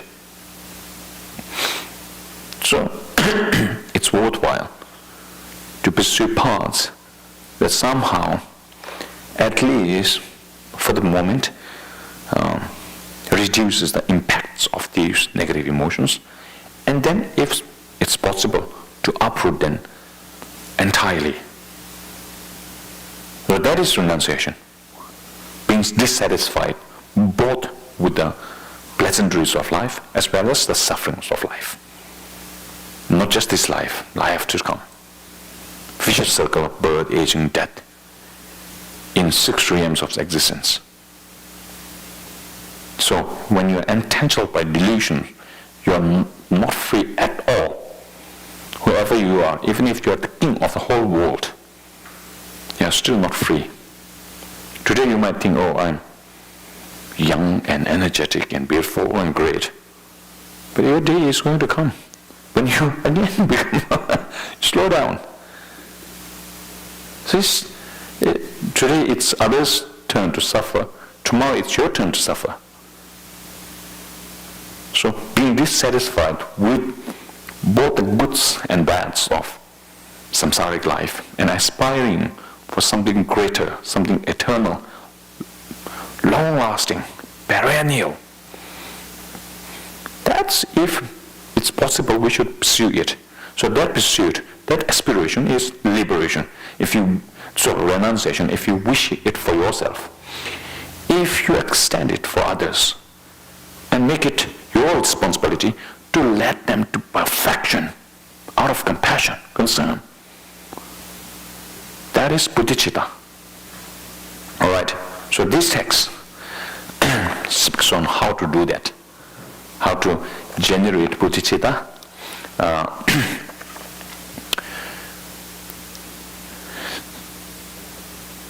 And insofar, since the time this text was composed, I think this is the single most handy text that prescribes practices to practice bodhicitta, compassion, 6 perfections.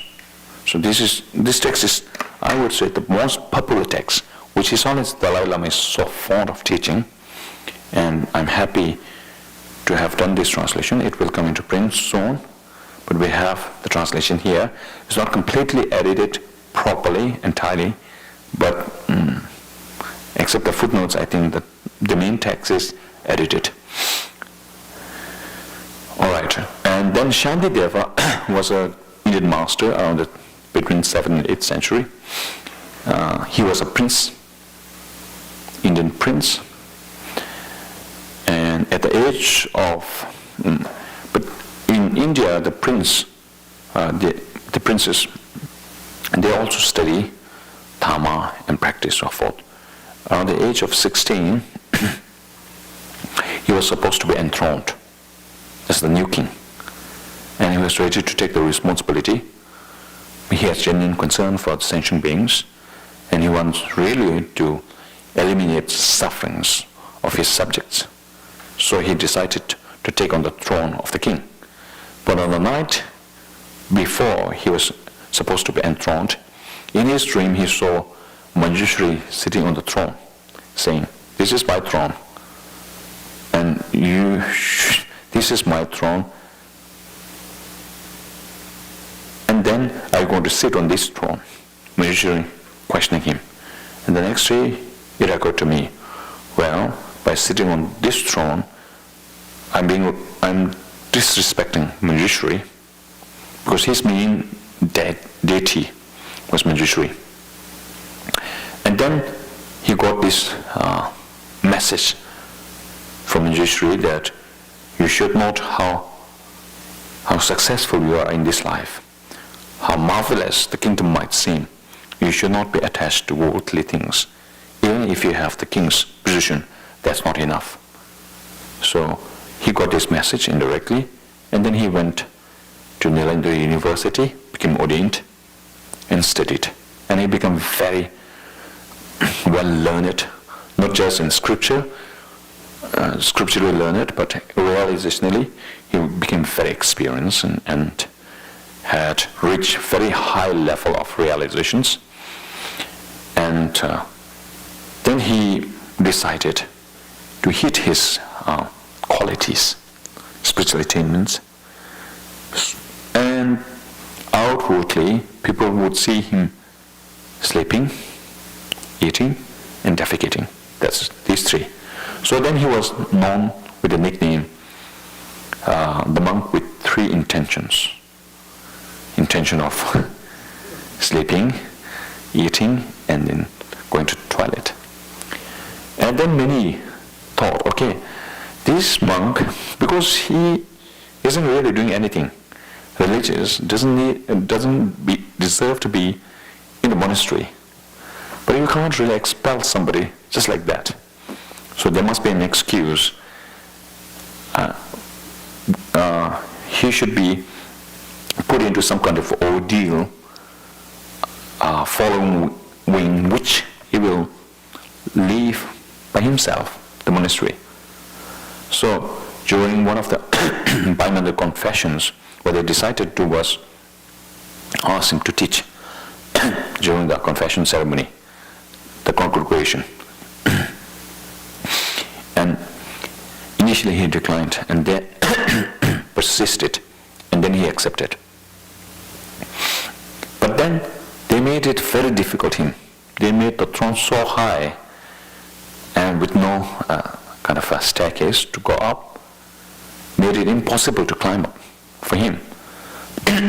Now they wanted to see, just to embarrass him. And when he saw the throne, then he just went up to the throne, pressed the throne with his hand, and he came down, and it just flew on the throne, and then started teaching this text. When he reached the 9th chapter, then he actually vanished in the air. People could not see him, but hear his teachings.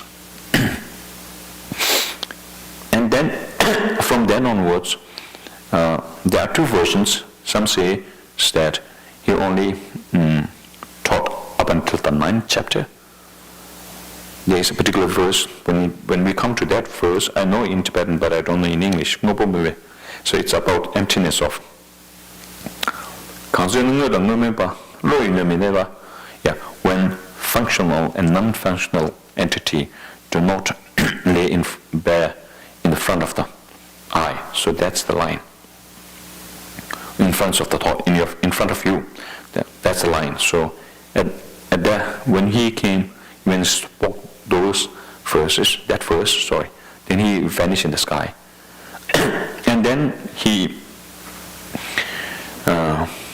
went to the South India. And then people trace him. They sent in the text itself. It speaks of compendium of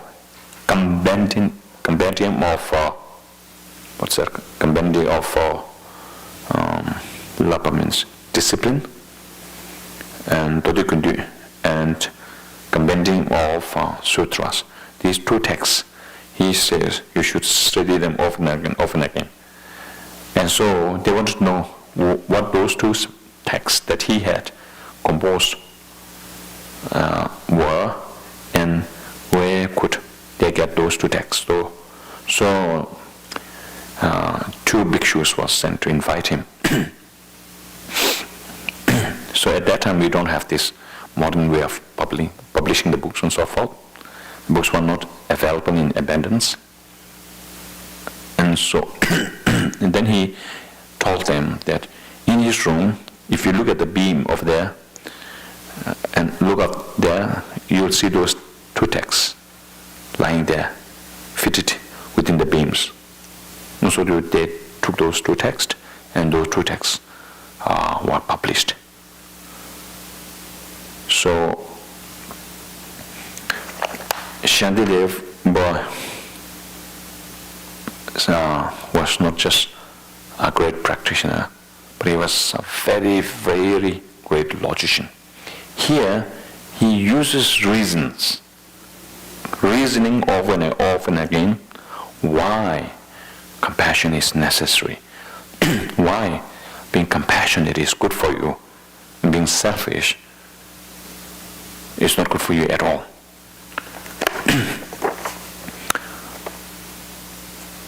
All right, so that's it. In the past translations that you might have come across, there are different titles, right? One is Guide to the Bodhisattva's Way of Life. But the Tibetan commentary is Chanjusubha Chopa Juba. Chopa means deeds, Chanjusubha means Bodhisattva, Juba means engage. So, critically speaking, the topic should be translated as engaging in the deeds of Bodhisattvas. Bodhisattva, Charya means deeds, Bodhisattva, Charya, Avatara means engage. Right. So when Indian texts were, the texts were translated into Tibetan, because they had an Indian name, the Tibetan translators ensured that the name of the text is written, preserved in Sanskrit, in order to ensure the source of the text to the Sanskrit tradition, to the Indian masters who have written that.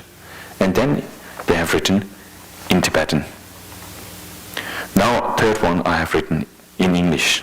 So in Sanskrit, of the four languages, Sanskrit was considered the language of the scholars and the language of the Buddha. So this text was written in Sanskrit by Shantideva. So in Indian, Bodhisattva Charya Vatara. In Tibetan, Chanjusubha Chopa Juba. English, engaging in the deeds of Bodhisattva.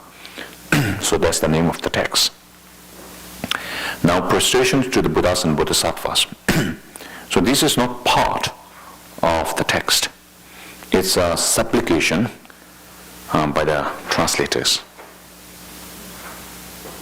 Now, usually when we do some positive activity, before doing the positive activity, in order to ensure that we succeed in the activity, we pray, offer prayers to the sublime beings, to the true jewels. So likewise, to ensure that, because this is a very positive karma, to ensure that this succeeds, the translation succeeds, translators translators prostrate, offer their supplications or prostrations to the sublime beings. All right? And usually, because it's the way of the learned ones, the way of general practitioners to offer supplications and prayers to sublime beings before any kind of venturing into any kind of dharmic activity, to be consistent with that kind of legacy, also prostrations were offered. Now, why not Manjushri, or why not with the Shakyamuni? Why say prostrations to the Buddhas and Bodhisattvas? This was made mandatory. As I said earlier, the content of Buddha's teachings are classified into three: discipline, concentration, and wisdom. But although this says all of them here, more emphasis is on concentration. Okay, for that, those among all sublime beings, the Buddhas and Bodhisattvas were the ones who are completely like proficient or excelled, who completely excelled in concentration. So for that matter, the Tibetan kings made it mandatory for the translator letters that if it's the main content of the text is concentration, then you should offer supplication to the Buddhas and Bodhisattva. You cannot offer supplication to your own choice of deity or Buddhas. If the text speaks on wisdom, then Manjushri, supplication to the Manjushri. Translators made obeisance to Manjushri. If the text is on Vinaya or discipline, then they made obeisance, offered obeisance to the Buddha Shakyamuni, because as far as Vinaya or monastic discipline or code of conduct is concerned, the Buddha has the final authority. So for that reason, he made it mandatory. The text could either be those three, Tipakas. So 3 baskets. Of the 3 baskets, if it's one that speaks on concentration, then supplication to Buddhas and Bodhisattvas. If it's something which speaks on wisdom, to Manjushri. If it's something which speaks on discipline of Vinaya, then Buddha Shakyamuni. So that was made mandatory by the Tibetan emperors for the translators. So prostration to the Buddhas and Bodhisattvas, that's supplication by the translator, not actually the part of the text composed by Shantideva. Shantideva did not say that. Okay? Now the first verse is Shantideva's own, prostrating respectfully to the Sugatas endowed with Dhammakaya and noble children, and also to all those worthy of veneration engaging in the cause of the noble children of Sugata, is what I will explain briefly in according with the instructions. So, before venturing in any kind of positive activity,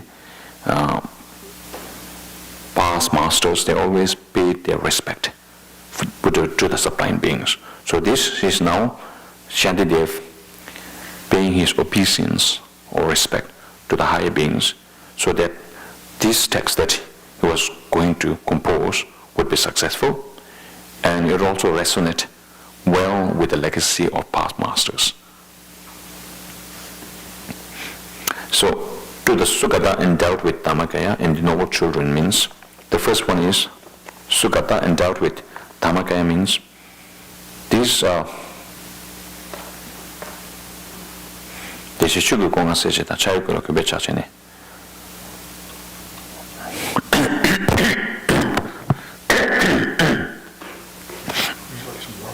Yeah, this, yeah. Sukata means so first one is to the Buddhas endowed with Dhammakaya.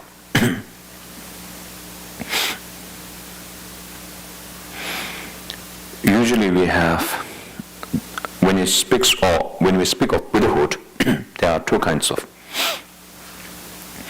Buddhahood. One is the mental attribute of Buddhahood and the physical attribute.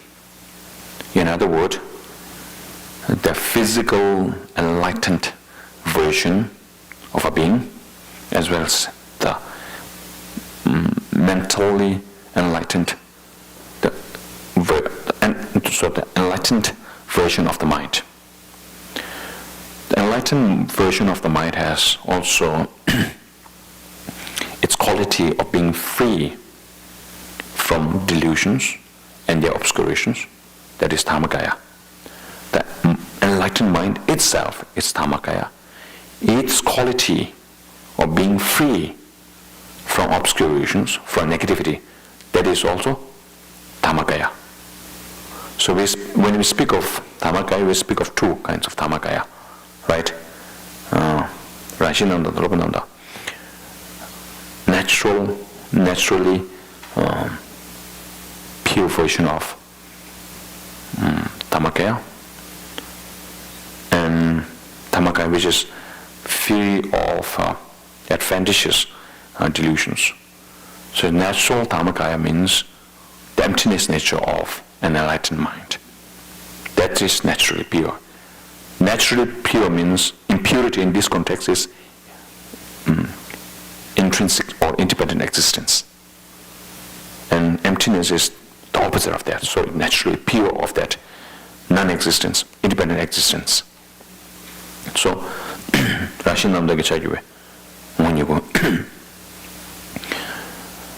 So, and another aspect of that is, as far as being empty of intrinsic existence is concerned, our mind also is pure of intrinsic existence. However, we have our delusions, so not free of adventitious delusions. So when the mind is completely free of adventitious delusions, then it has that quality of being pure, truth of cessation. So that is another kind of Dhammakaya. Then that is for one's own personal attainment. Being free from all the defilements, it's one attribute. Being endowed with all kind of understanding, realization is another attribute. Omniscience is necessary for one's own complete kind of maturation. At the same time, being free of all defilements is also an attribute. These are more for oneself than for others. But in order to do benefit others, you show your form, external form, to reach others. So then we have Rupakaya. Dhammakaya is for one, is a complete fulfillment of one's own attainment, complete enlightened version of for oneself. The enlightened version for the benefit of others is Rupakaya, the physical attributes that we. So Rupakaya has two. One is emanation body, one is Sampradakaya. Nimanakaya, Sampradakaya, Rupakaya. Dhammakaya has two. Yeshichugudangonyugu, natural truth body, and then primal wisdom truth body, two. Natural truth body and wisdom truth body. That's these two are Dhammakaya. So to the Sukata means those who have and Sukata in, okay, it's getting complicated, so just Sukata in this context means the Buddhas endowed with Dhammakaya. Their noble children means the Bodhisattvas are called children of Buddha because alright, so in order to know why they are called children of the Buddhas, you have to study the first chapter of Supplementary to the Middle Way by Chandrakirti.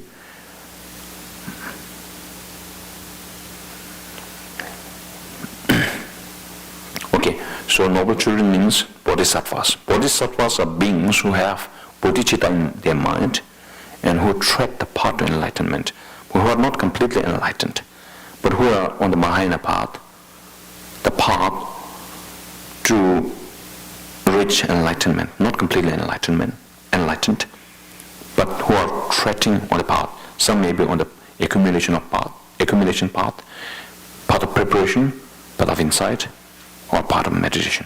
Once you reach part of normal meditation, then you are enlightened. So if you have the 5 parts of Mahayana, people on these 4 parts, the first 4 parts are bodhisattvas. Alright? And so they are called noble children of the Buddhas. That's an honorary term for them because they are almost like air. They have, because of the teachings of the Buddha, they have generated in themselves bodhicitta, and so it's a term for that.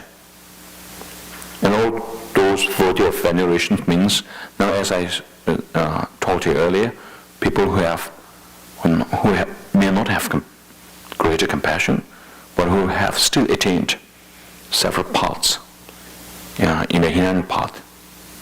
So they still have a lot of good qualities.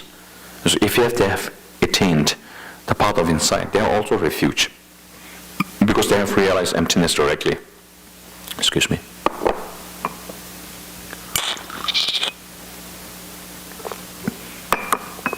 So they are Sangha. So these beings with wisdom of emptiness, their truth of cessation within, the quality of cessation, that's so all of them for their veneration. And all the teachings of Buddha, scriptural teachings, and the stupas and so forth. So all those worthy of veneration, okay, including your teachers and so forth. So Shantideva makes prostration to all of these beings, okay. And then why do you make these prostrations to these sublime beings? Because, he says, engaging in the courts of the noble children of Sugata is what I explain briefly in accordance with instruction.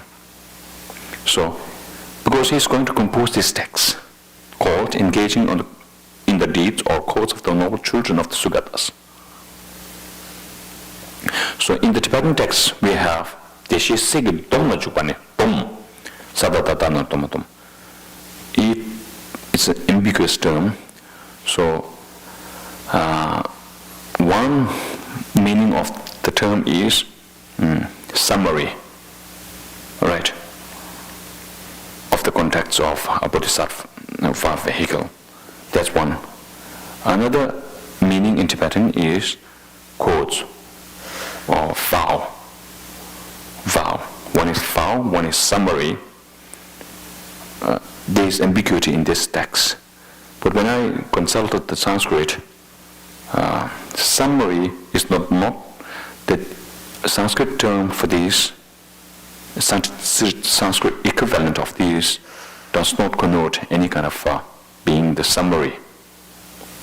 It's just be on the safe side to put it quote, which may be ambiguous, which may somehow resonate with both the meanings that are there in the Tibetan.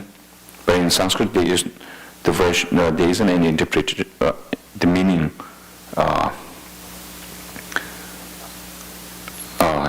the Sanskrit equivalent of that does not have anything to do with summary. So maybe that's in Tibetan. Sometimes you translate into Tibetan, and translators do not go to the root and form their own commentaries. So that could be something that have happened. Anyway, that's, if you look at the footnotes, it's there.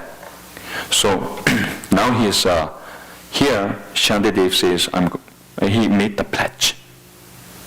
The reason why sublime beings need to make the pledge is once they have made the pledge, and if it's reasonable, they will never give it up. So making a pledge is necessary. And some might say, oh, all right, but are you going to write something on your own? Right? If you're going to write on the courts of no children of Sugatas, that means the deeds, the vows of the Bodhisattva, how they should train. Then are you going to write it on your own, independently, or what? And here he says, well, in accordance with the instructions of the Buddhas. So he is not writing independently on his own. He is conforming to the teachings of the Buddha Shakyamuni that are there and writing a commentary on them. Right? And then people might ask, okay, in that case, aren't the teachings of Buddha Shakyamuni already available? Why do you need to write it here? And he says, I will explain them briefly here. Over there, these are all spread in huge corpuses that you may not have the time to look into all of them, and you may not even understand them properly. So I'm presenting them briefly here in a concise version. So there is no repetition there. Right? The Buddhas have already taught it, but I'm teaching them briefly here. And I'm not writing on my own, but I'm writing in accordance with the teachings of the Buddha. So I'm not deflecting from the mainstream of the teachings of the Buddha. That's what it says, okay? First verse. There is nothing to explain here that hasn't appeared before, neither do I have any skill in structuring of words. As such, I don't even have the thoughts of benefiting others. I've endeavored in this for my own for my mind to familiarize.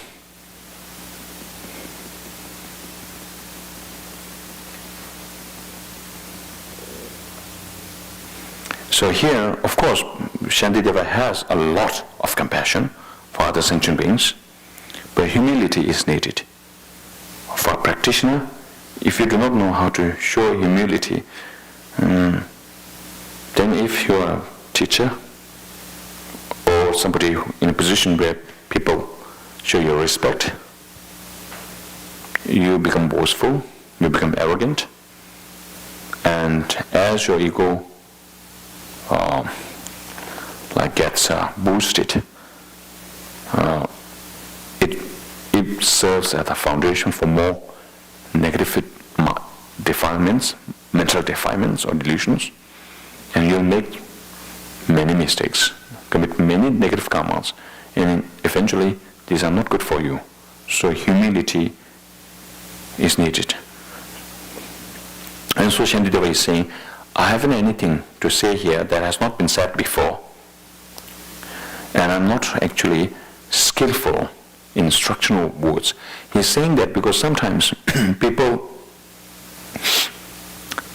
if the speaker has a lot of kind of skill in shaping his words, presenting them beautifully. There are writers who write such eloquent, long sentences, and you try to find out what's the meaning of those long sentences. Then you can write them simply. They're just elaborating words just to convey a simple meaning. Well, of course, they are skillful in doing that. So we rely on people's skill in presenting the presentation, not looking into the content of what he is saying. If it's said beautifully, you just take it. Ideally, you shouldn't take how beautifully it is presented into consideration. You have to look what he is presenting, whether that's meaningful or not.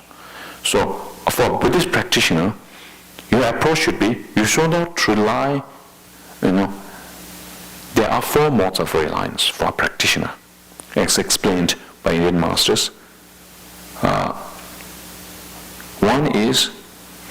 The first one is, if 2 people are there, one is your mother, and another is just nobody. So, they speak, you ask some question, and they have 2 different answers. And simply because the one who is giving answer on one side is your mother, you give it preference usually. And you neglect this person's version because that person is nobody to you. Ideally, you should not rely on who the person is, but the words that they have to say. Rely on the words, not the person. That's important. Otherwise, you become judgmental and you'll not get the right answer. But then, sometimes, 2 people. One person is. Now, the second thing is, sometimes you get drawn to words so much so, beautiful words, and you are fascinated by poems that doesn't really mean much, but because the words are so beautiful. Just like being attracted to songs or dances, movements of your body. In a way, for the exercise is good, for the momentary, for the time being, beautiful to watch it. But then after shaking your legs for a few minutes, you might get some exercise, that's all. You accomplish. Listen to the music For the few moments, you enjoy that, but then that's that. And same applies to poems. But sometimes people are so fascinated by these words. I was a musician at school.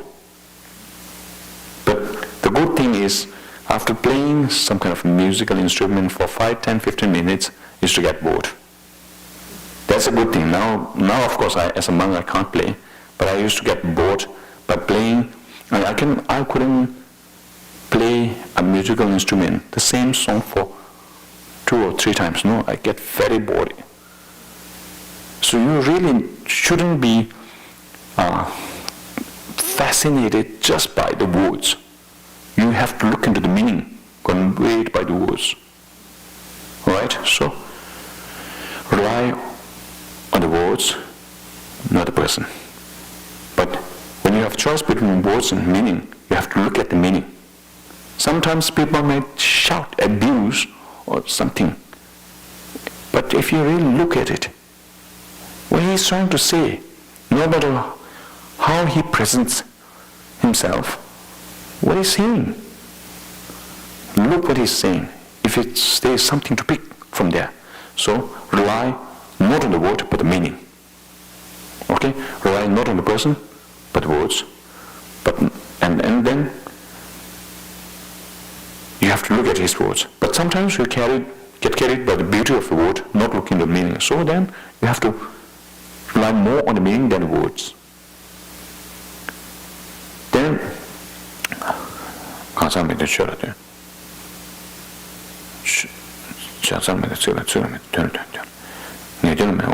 now when it comes to the content of his words, the meaning, there are 2 kinds of meaning.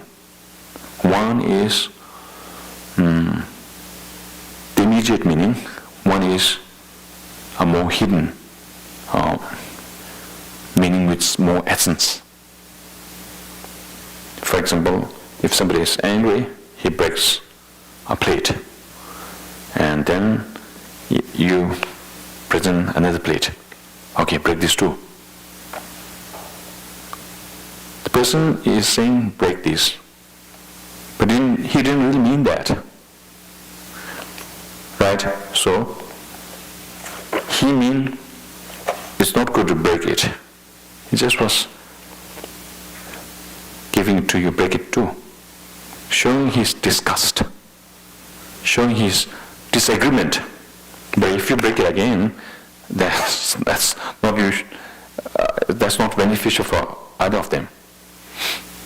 So therefore it's important to rely not on the immediate meaning or literal meaning, but the intended meaning. Now, if you look for the intended meaning, how do you know which meaning has more essence? The meanings that you get by using your senses, 5 senses.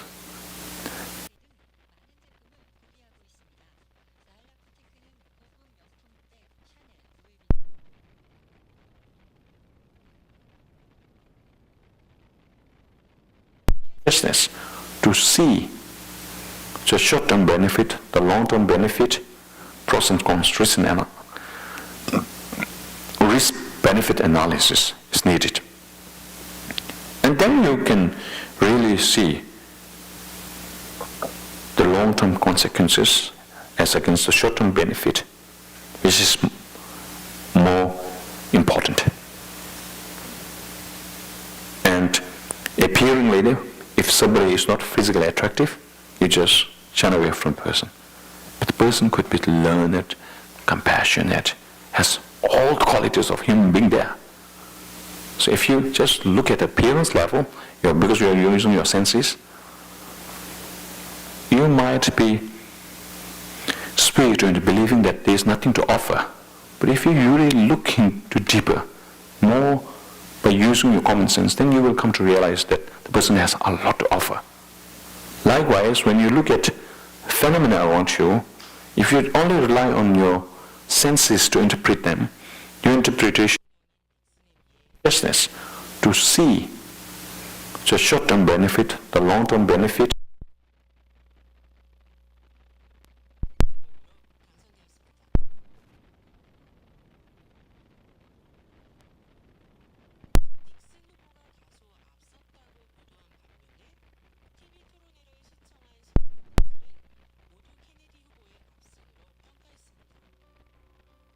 So the appearing the reality that is there, that is also important, but more important that is the ultimate reality.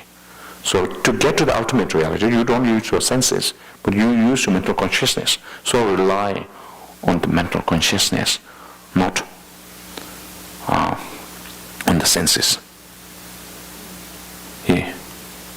All right. So these are 4 modes of reliance. So neither do you have any skill in instruction of words. So that's from there. So structuring of words is good, but just don't get carried away by a beautiful presentation of something which has no real essence.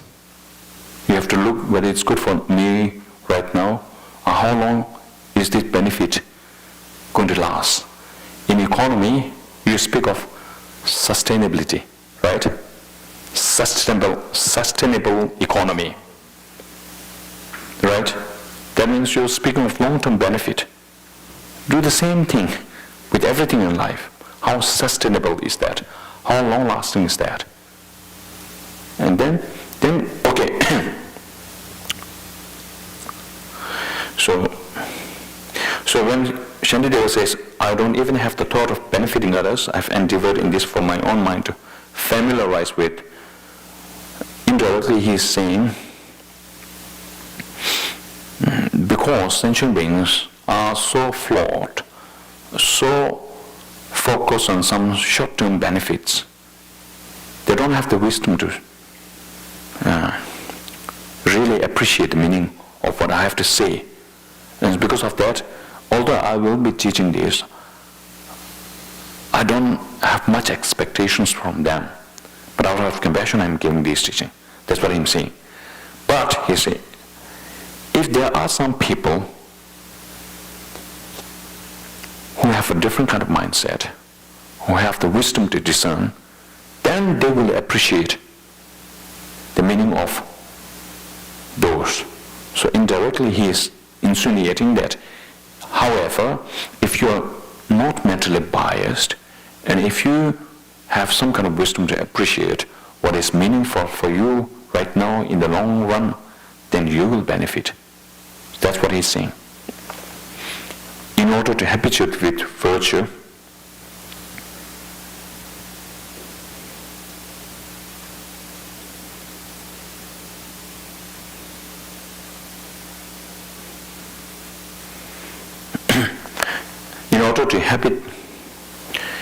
with virtues for the moment, this will only increase the strength of my faith.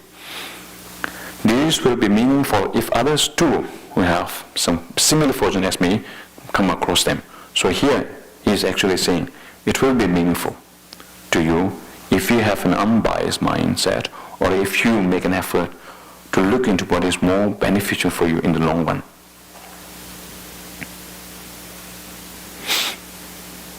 The leisure and endowment is extremely hard to find.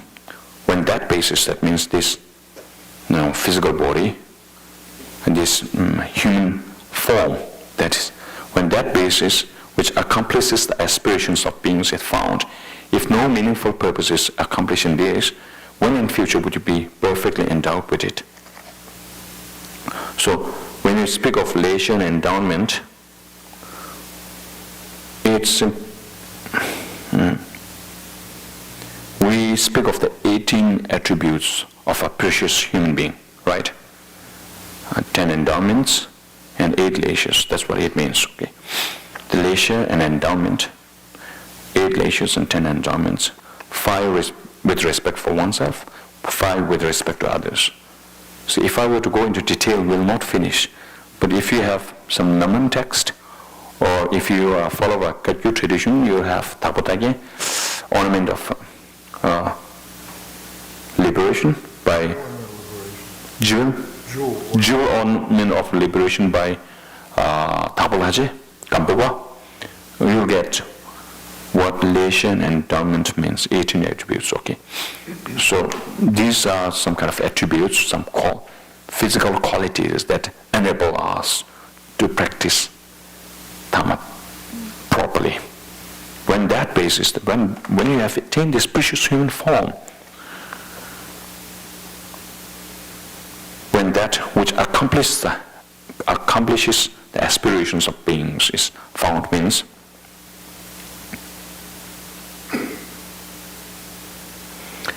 so when you have this attribute, the physical leisures, the endowments, and if you do not use it properly, then one day you'll die.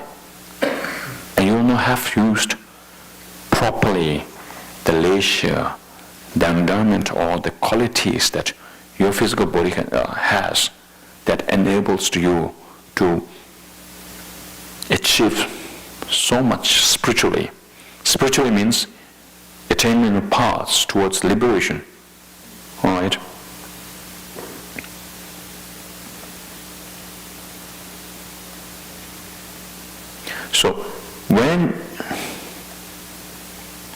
So here it's important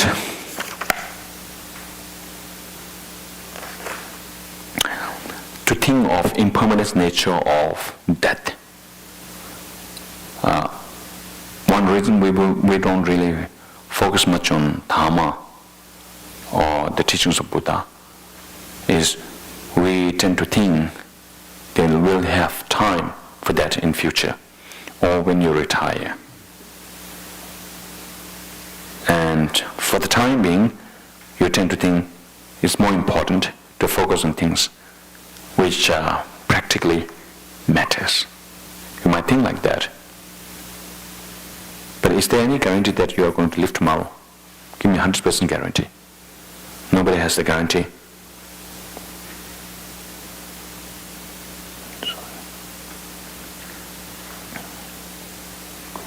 So it's important to think of the impermanence of death, not because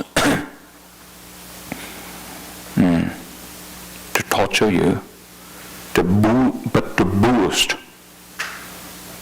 some kind of determination in you to practice Dharma. You need that kind of push. Otherwise, you relax. You will think, oh, Dharma is not that important. I'll do more important things. All right. Sometimes we have time for everything else, but not Dharma. You have time for garden. You have time for tea, hang around, movie,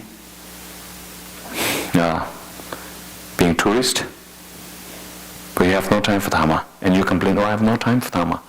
But if you make time, you have time for Dharma. So for that, it's important to think of impermanence of death. So in Tsongkhapa's lemon, it's interesting. Great treatise on the stages of path to enlightenment by Tsongkhapa.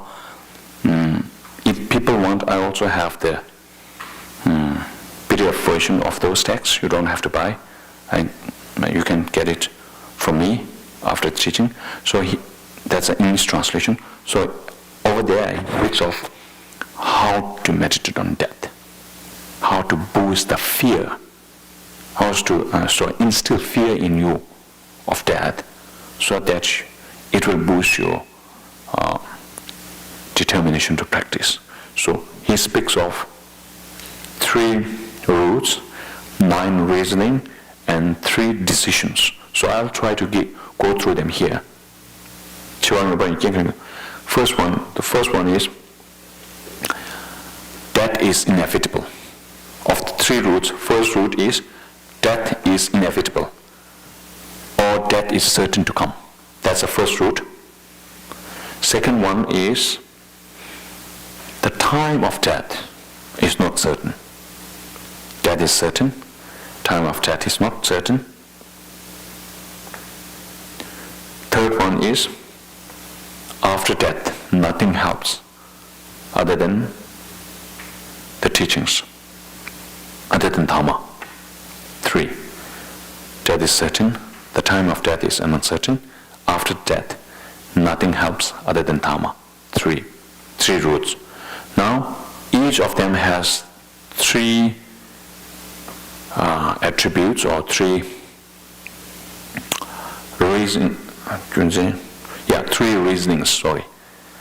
3 roots, 3 reasonings means 9 reasons. For the first one, that death is inevitable or certain. Now this has 3.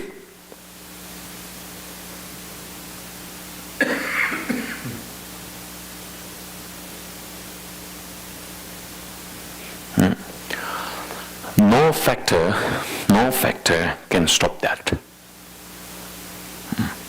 That is inevitable. No force can stop that. That's the first thought. No force can stop that. And then as far as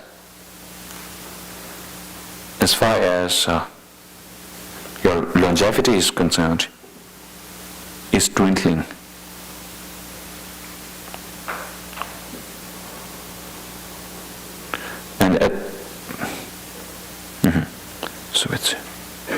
And while you are alive,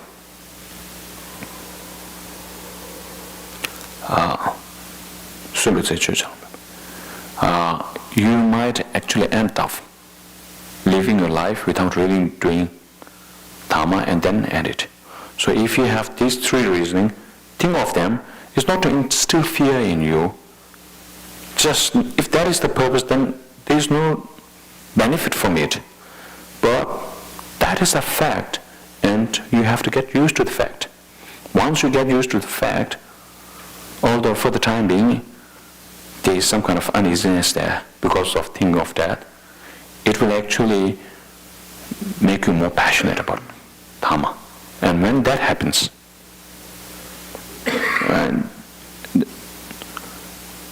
then it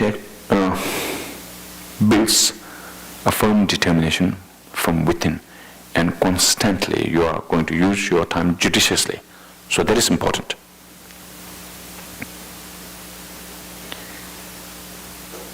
Should I go into these details? I'm not really sure. Okay, you read it from the text. I'll give you the text. Alright, come to me after this and you'll get these texts. But it's important to think of impermanence of death, because if it happens, doesn't matter. Some Tibetan masters says, if I do not die for a few more days, I'll ensure that my next life is safe. If I live for several years, I'll ensure that my enlightenment is guaranteed. That should be the motivation. So, if you are a genuine practitioner, if you have some kind of refuge in you at the time of death, when you think of the Buddhas and Bodhisattvas with fervent supplication, you don't have to fear of going down, no. For the Tibetans and Indian masters, fear of death is the real reason why we should practice Dharma. Because right now we are so focused on this life that sometimes we don't even have the guts to face reality. It's simply running away from fact will not solve the problem. Have the determination to see the reality. When the reality is there, what can I do about it? That should be the motivation. It's not to torture you, give you more pain. Never ever think like that. For me as a practitioner, this practice of impermanence, I think it's the strongest one. Of all the intentions, Atisha says, the intention of impermanence is the strongest one. You need that as a Dhamma practitioner. Don't run away from it, don't be scared. And if you're only attracted to what suits your interest, then what is the need? Once His Holiness was asked by some Indian, when I say His Holiness, I always mean His Holiness Dalai Lama, okay? So he was asked by some Indian masters, why do you give such complicated teaching? Why don't you simplify it? Then His Holiness responded, if I have to tell you what you already know, what is the benefit of coming and listening from me? So, doing something different, thinking if it's fat, you should never shy off from that. And then you broaden your mind, you open your mind, and slowly you become stronger. It's important. So thinking of impermanence of death is not to torture you, all right? And you might think I'm going to have another 5 years, 10 years, 15 years, might say, but there is no guarantee. The causes of death are many, whereas the real conditions of survival are just not many. And even those conditions of survival that we think are good for your life, they may actually end up destroying you. The facilities that you have, these are actually supposed to give you more happiness in this life.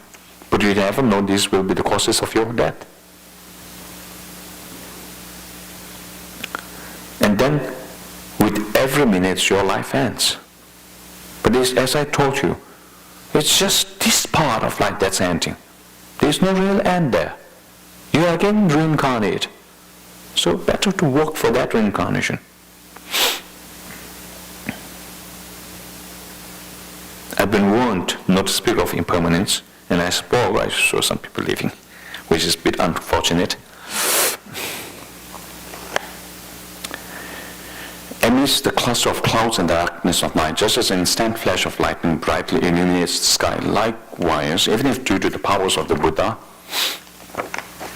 for the worldly beings, for the world, the wisdom for virtue would arise very rarely. So,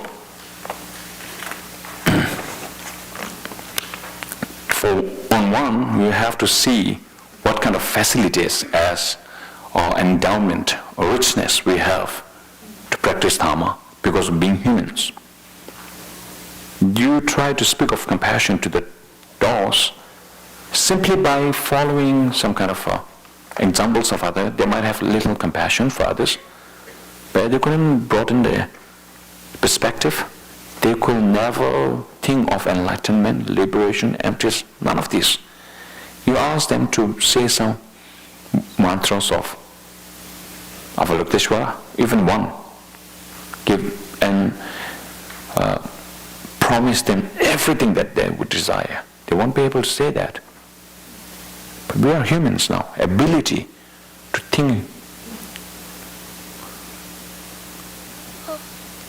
in ways that no other being on this earth could. So that's very important. But at the same time, when you appreciate the quality that you have, if you do not become constantly mindful of the fact that what I have right now could end up any time. If you don't think that, then you prolong your practice of Dharma. And eventually, when you end up this life, you might have wasted your life. Everything that you work for in this life, none of them can be carried to the next life. Friends of this life, you cannot have them. They cannot help you at the time of death because you have to go. This physical body that we cherish so much, a time will come when we have to leave it. The Buddhas, even they have gone. So how are we? So when you are mindful of this, then thinking that death is certain, you make a pledge. That because death is certain, I must practice Dharma. But thinking that the time of death is uncertain, you make a pledge. Because the time of death is uncertain, I must practice Dharma from now onwards. Second commitment. First, thinking that death is certain, you make a pledge that I will practice Dharma. Secondly, because the time of death is uncertain, I'll practice Dharma from now onwards. Thirdly, thinking that nothing helps other than Dharma after death, make a pledge that I will only do Dharma. That is difficult. But even if you are not able to do only Dharma, at least never try, never make an effort to do non-Dharma. Just do neutral things. Earning your livelihood, going to job. If you have the right motivation, these could all be positive karmas. There's nothing wrong in that. If Dharma only entails sitting in a meditative posture and praying to the Buddhas and Bodhisattva, you can't do that throughout your day. But with the right motivation, if you engage with people, you can practice patience. If you engage with people, you can practice discipline. And throughout your experience, the view of emptiness is relatable to everything that you see. Where is Trigunatama Surya? Here? Where? 1 center or 2 center? Is this whole Trigunatama Surya? How many Trigunatama Surya do we have? Just 1 right now? Is this whole Trigunatama Surya? If you say yes, what about the rooms upstairs? They are all so multiple. And where is this room again? Where is this hall again? These pillars, the roof, the altar, where is there? And the floor? If all of them are Trigunatama Surya, multiple. If you have no people in this Dhamma Surya, it's just an empty hall. So look, wherever you go, you can always use the wisdom of emptiness to relate to everything, and that will be a continuous stream of practice of wisdom. Alright, okay. Therefore, now on one side it's important to see what we have, the promises that there are. On another side, it's important to see that the promises that we have might be lost. And everything ends. And what's all this about? You might have millions of dollars in your account. For the time being, you might feel great. But think, okay, tomorrow if my life ends, what good is this money for me? But that doesn't mean you shouldn't make money. Of course, you have to prepare in such a way that your life here is guaranteed. At the same time, the life after, successive lifetimes, they are also guaranteed. Alright? So that's important. So appreciating what you have is think of the leisure and endowment. And even if you are not really born in a Buddhist culture, doesn't matter. Now the Buddhist culture is widespread. Buddha's teachings are widespread everywhere. So in a way, what you have right now can compensate.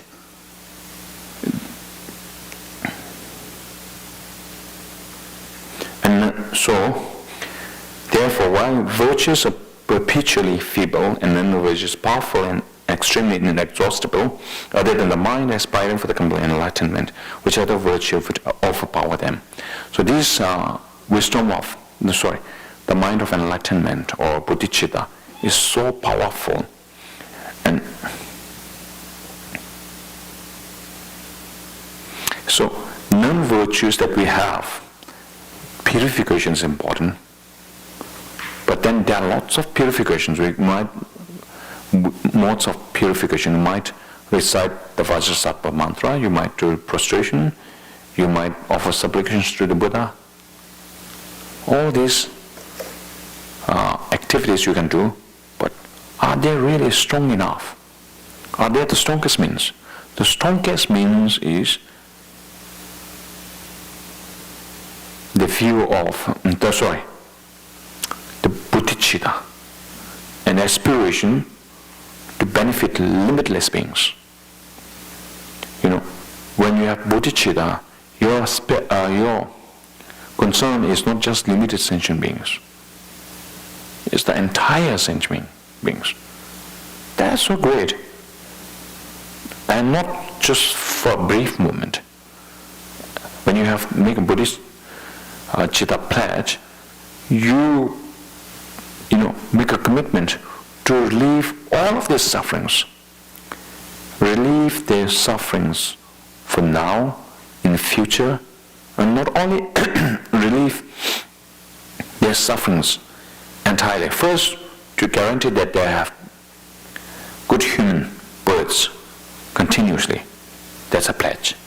Then make sure that they have minimal sufferings in their successive lifetimes, and ultimately lead them to the purification of their mind streams, finally lead them to enlightenment.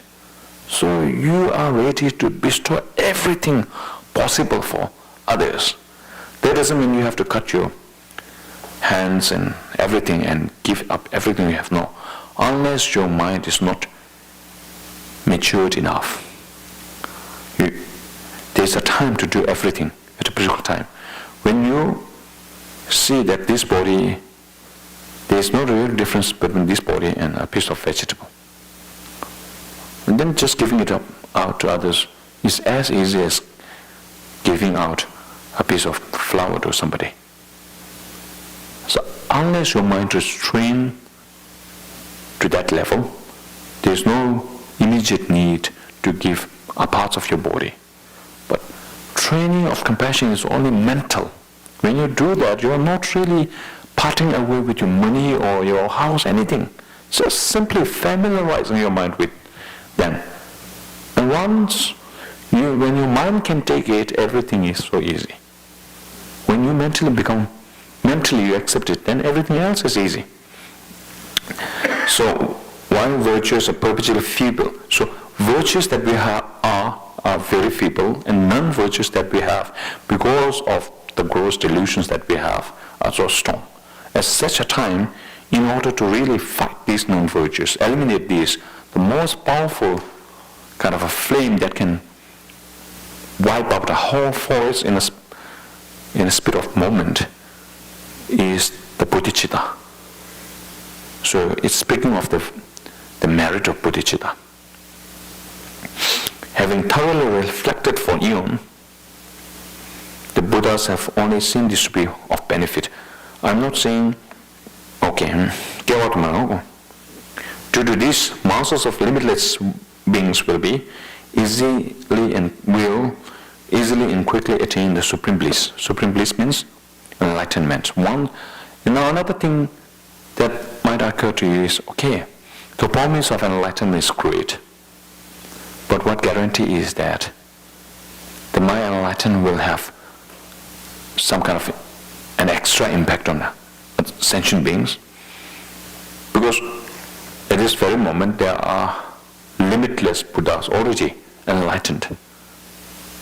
So if they are not to lead our sentient beings to enlightenment, what would my enlightenment make a difference? Did you ever think like that? Ever? Did you ever have a thought like that? What difference would my enlightenment make to sentient beings when there are limitless Buddhas already there and sentient beings are still there? We might have a doubt like that at some stage. If you have that, the answer is, how many beings are karmically connected to you? Beings with stronger karmic connections with you, particularly when you are treading the path of enlightenment, they will be the first beneficiary of your enlightenment. And as you visualize sentient beings in your compassion, some of them you visualize very vividly. Of course you relate to all sentient beings, but then you think of some sentient beings over and again during your meditation on compassion. And many sentient beings have special role in your enlightenment, contributing in your enlightenment. So they will be the beneficiary of enlightenment. In other words, if you really care for the people that you have in this life, your friends, family, and so forth, the best gift that you can do to ensure their safety in limitless samsara is your enlightenment.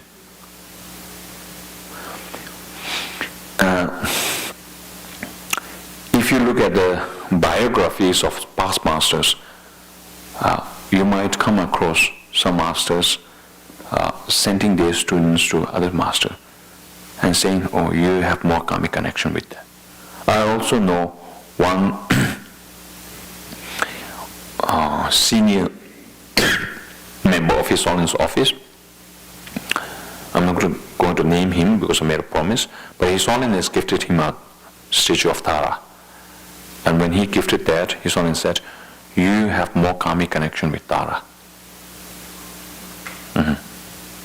So, sometimes so there are sentient beings with strong karmic connection with you. Your enlightenment will definitely influence their enlightenment. And then when you get enlightened, whether it's beneficial for others or not, for yourself you need that. You need that. Once you have perfected yourself,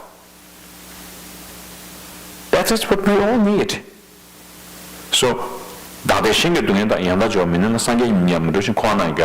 should you fail to exchange one's happiness for others' suffering, that is only kind of an exercise. During the practice of compassion, you will never attain enlightenment. And in samsara, there is no happiness. So just reserving your seat in samsara has nothing good there. So you should aspire for enlightenment. Okay? Those who wish to overcome hundreds of miseries of samsara, and those who wish to remove discomfort of sentient beings, and those too who wish to experience hundreds of multiple joys, never forsake this bodhicitta. So when I was in the office, once I received an email directed to His Holiness, somebody from the West saying, I have taken Bodhisattva vow several years back, and I hoped I have preserved them properly, but now I want to give them back. So the person doesn't really understand what bodhicitta means. The benefit of bodhicitta, that person doesn't understand. That person also doesn't understand that once you have taken a bodhisattva vow, there's no way you can give it back. Self-liberation vows, yes, you can do that. So therefore graduated steps to practice are important. Sometimes people want to practice Mahamudra from the beginning. They also want to practice Dzogchen, the great perfection, from the beginning, with no understanding of emptiness, with no understanding of clear light, with no renunciation, with no emptiness, with no vipassana, or with no calm abiding. It's just an empty story, just story. You can never ever practice Mahamudra without the wisdom of emptiness, genuine wisdom of emptiness. You can never ever practice Dzogchen or great perfection without the genuine view of emptiness. You can never ever practice them without genuine bodhicitta. We can never ever practice bodhicitta without genuine renunciation. All these are there, systematic steps. But we always want to jump up. That doesn't mean that now we have access to Dharma and all those things, that we shouldn't receive them. But while receiving the teachings of Tantra and Bodhisattva vehicles, you should ensure that you build everything from scratch. That's how you should do it. So being aware that these are the steps there, and making sure that you remain connected to Tantra, because Tantra is very, very rare. 1,000 of the 1,000 Buddhas of this eon, only 2 would teach Tantra. One is Buddha Shakyamuni, very precious. So because of that, masters take a risk. Even if people are not really qualified for Tantra, they still give teachings on Tantra, so that they remain karmically connected with Tantra. Now, important thing is you don't exploit Tantra. Sometimes people tend to think, oh, now with Tantra I can practice consort. Because you see the Buddhas embracing one another, you think you can also do that. Ideally, if you're really enlightened, you don't really need to have any kind of attachment to this kind of samsaric thing. And then you exploit others. People who submit themselves to you, who come with difficulties in life. Because of lack of compassion, you only see a chance to exploit them. And that's a heinous karma. It's a horrible karma for you. For a short moment of ecstasy, whatever it is, bliss. I wouldn't say even bliss. you end up exploiting other, you end up destroying your future. That is not good. So make sure you practice everything systematically. It takes time, doesn't matter what is there in life which is great, that doesn't take time. To graduate from university for your PhD, which are also mundane from a Dhammic perspective, you have to study, give time. So also give time to Dhamma, and slowly it will blossom. Okay? Maybe a break would be good. Maybe a good 10-minute break would be good. Yes, actually, we are going to break at 4, right? Okay. So, yes, do you have questions? Or should I continue until 4? Or you want to stop now? Is impermanence of that too much?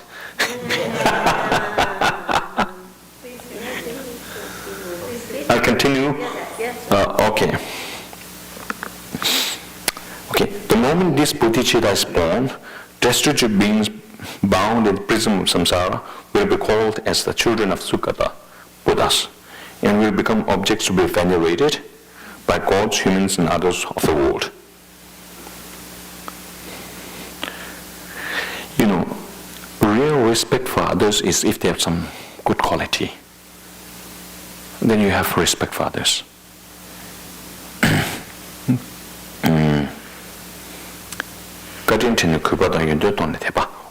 Faith grows when you see qualities in others. When you feel grateful, when you consider others' kindness on you, then you have respect for the person for the kindness. So respect grows when you see their kindness. Faith grows when you see the quality. So kindness of a bodhisattva is the bodhisattva cares more for sentient beings than themselves. Are you able to care more for yourself, more for others than yourself? No. But if you are a mother, you care more for your children than yourself. Even if they are animals. Now most of you might have Facebook. On Facebook I saw one, I think deer, a mother deer, who's, what's that called? The baby deer? A fawn. A doe, a fawn. A doe. A doe is a female. A fawn is a baby. A baby is a fawn. How do you spell it? F-A-W-N. F-A-W-N-U-N. Fawn. Okay, she's not here. Skin on the shoulder. So when the fawn was about to be eaten by some, was it a crocodile? I think so. The mother threw herself in front of the crocodile to save the child. She gave her own life. That is unconditional. She wasn't expecting anything. So when you build up emotion of love, that could happen. When you relate that kind of emotion to one individual born from your own body, you can also do the same thing with the other sentient being. What you need is enough reasoning. As far as I can see it, if you really know how to, if you really get a good lesson on this, there is a proper training of bodhicitta can never fail and can never make it uneasy for you. She didn't have any regret in saving the life of her child. And then again I was told that the cow in Tibet had an accident and somehow, what was that called? Her stomach got cut.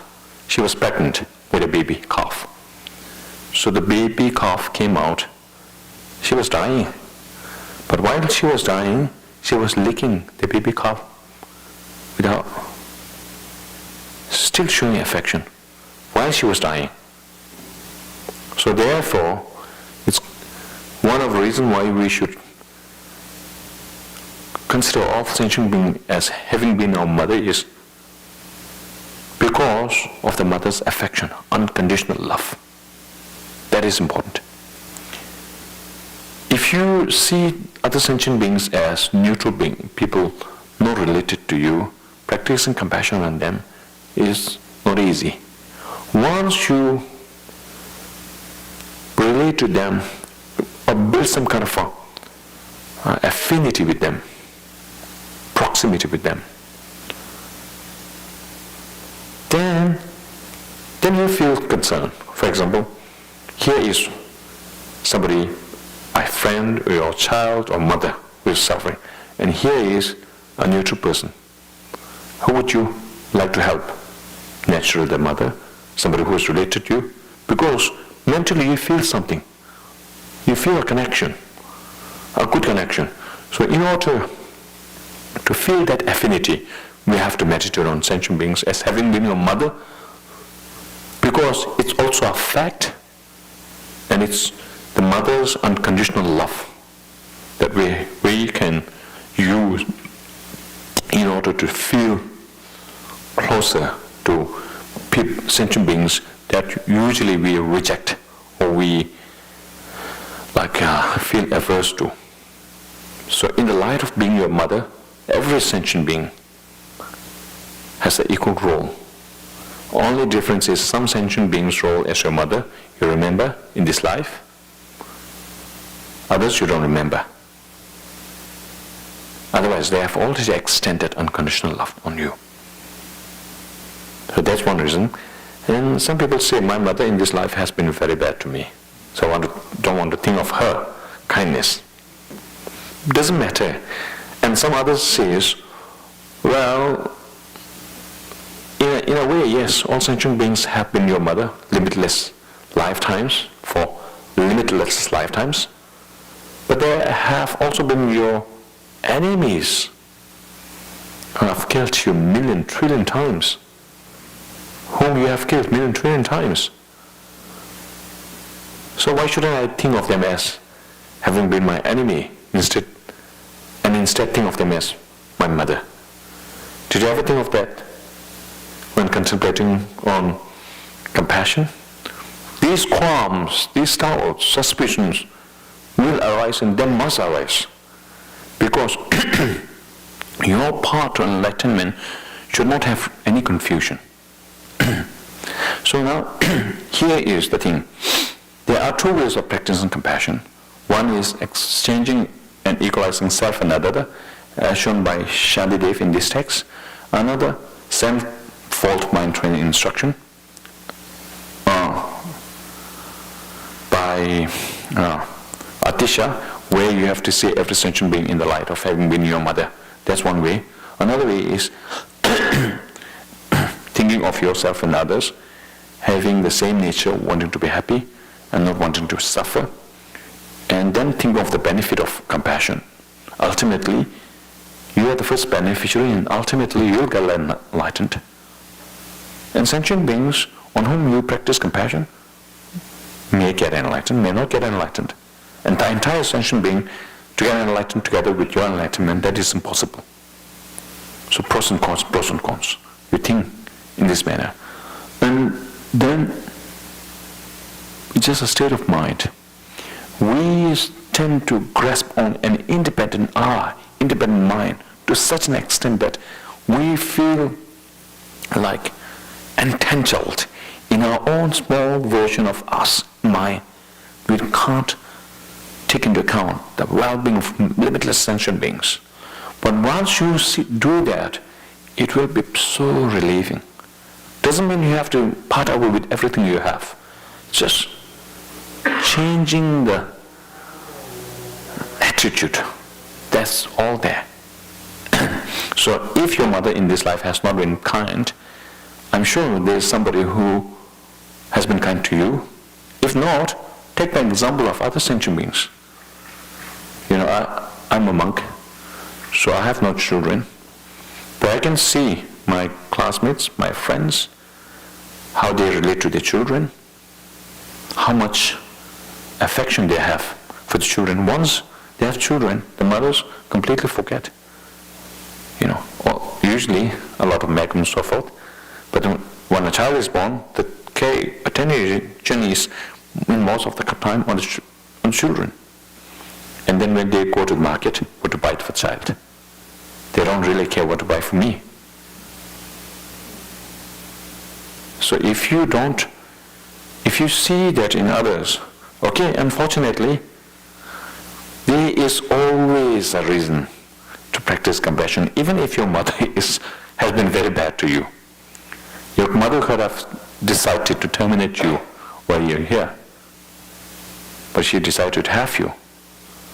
And then she didn't really have a good upbringing herself, so she didn't know how to be good to you. She has her own personal issues because of all the delusions and so forth. So you can't really entirely blame. So if you look for excuses why you should empathize with others, limitless. And if you look at the benefit of empathizing or having compassion for others, limitless. And how would you feel when you practice compassion, as against how would you feel when you practice selfishness, arrogance, hatred? You will never feel good. That is the thing. These negative mindset by nature useless. So think of somebody, a friend you really love. As much as you care for the person, as much as the person cares for the person. All the sentient beings, even the particular mother of this life, who is not good to you, have been affectionate to you in the same manner, limitless lifetime. If that doesn't work for you, then if you think of yourself, one sentient being. If you think of other sentient beings, limitless. And the benefit of practicing compassion is enlightenment for you. And if you don't practice compassion, you're just still again in samsara. And what good is there in samsara? So you should never be short-sighted in the practice of compassion. And if you go to reasoning, there will be millions of reasons why you should practice compassion. Well, as you read the text later, you'll come to see. Okay. The moment this bodhicitta is born, destitute beings bound in the prison of samsara will be called as children sugatas and will become objects to be venerated by gods, humans, and others of the world. Like the best of gold mixing elixir, so since one who has taken form in this unclean body could transform it into priceless precious gem of a Buddha's body, the so-called bodhicitta that achieves it must be formed and must be held firmly. So enlightenment is only possible with compassion. There is no enlightenment without compassion. And ultimately, whether you like it or not, this body that you so cherishes will one day become a corpse, die naturally. And if you think of how you came into being, initially you don't have this body. You look like your parents, right? Your father, mother. So you got it from somebody else. So the very body that you think is yours is actually from others. You might think, oh, I'm educated, I'm smart and so forth. But can you learn all by yourself? No, you need teachers, you need help. You need examples to look at. So there are the role of sentient beings are all over there in your well-being. And you might think, oh, I'm rich. I can buy anything I want. What if you are stranded in the desert with millions of dollars? All by yourself, in the middle of a desert. What you would buy? Where would you buy? Who would sell you? So you need somebody to sell that to you. The product that you buy. People make it. People work on it. Sometimes business people, they feel, I'm the boss. I employ them, as if you're doing them a favor. What if nobody's working for you? How would you earn your own money? So interdependence should be considered. And when you relate to sentient beings with empathy, with affection, concern for the well-being, you will always feel good. And because you have a mind, your mental health is your concern. The well-being of your emotion is your concern. You are not really doing any favor to others by compassion. You are actually doing yourself a favor. If you once get that, then in the beginning, because every step that we take in the beginning is rickety, is not stable, firm. You might feel apprehensive about it. You might feel some restraint. But slowly, systematically, it will get better and better and better. That's how it's... Bless you. I thought you were going to... All right. So, the moment this... Okay. So, this ordinary body made from blood, pus, even that came from our parents. Right? And if you really consider, is our body really beautiful? Is it really that pleasant? We all have so many difficulties because of this ordinary body, right? But we end up spending our entire life taking care of it, but it's going to desert us one day. But what if we could have, instead of this body, a kind of body that is not going to impact negatively on us, but that is going to be a source of bliss that has no defect at all. That's an enlightened body. So through the practice of compassion, you attain the illusory, rainbow-like body of a Buddhahood. That attainment is a result of compassion. So compassion does that for you, while this body will eventually desert you. And we limit ourselves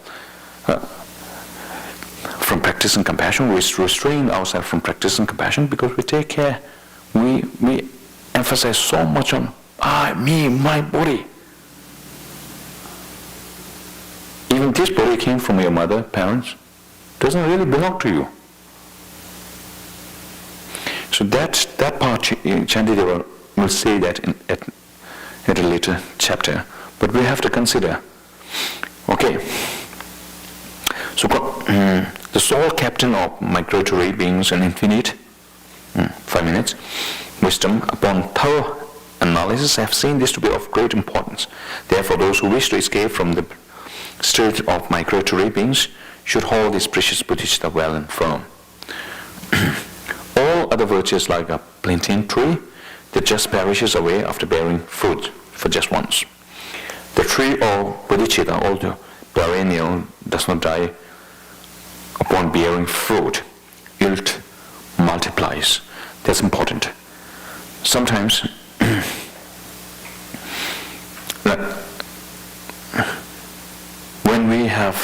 when we buy something, we look at the validity, the guarantee, how long it's going to last. Right? So that comes from wisdom. Now again, when it comes to virtues, we have to look, how long is this virtue going to last? And you need a long-lasting virtue, isn't it? Would you pay like $1,500 for a cell phone which is attractive for today, but it's going to naturally get destroyed tomorrow? No, because it's not long. It's not worth it. So you should look for something long-lasting, right? Likewise, when it comes to virtues, you should look at something which will be long-lasting, which will be there for very long. So Bodhisattva is that mind. Or once you have, plantain tree, or it could also be banana plantain, because once you have the fruit of a banana, the fruit, the tree itself dies, right? So bearing fruit once and then it perishes. So many of the things that we have there are like that. But as far as the mind of bodhicitta, means the mind aspiring for enlightenment, is concerned, it just multiplies. its result is not, there is no way that its result, once having borne the fruit, it will die. No. It will continue to bear fruit. It's like a bounteous tree that will continuously give you fruit over and again. So, all the heinous, inexhaustible sins are committed, like being quickly relieved from the great fear by relying on the patronage of the powerful. Why would the conscientious one not depend on it? So, for example, when we have committed some crime, right, and we want to be relieved from punishment, what we do? We go to some people with authority and pay them bribe. We try to bribe the judge.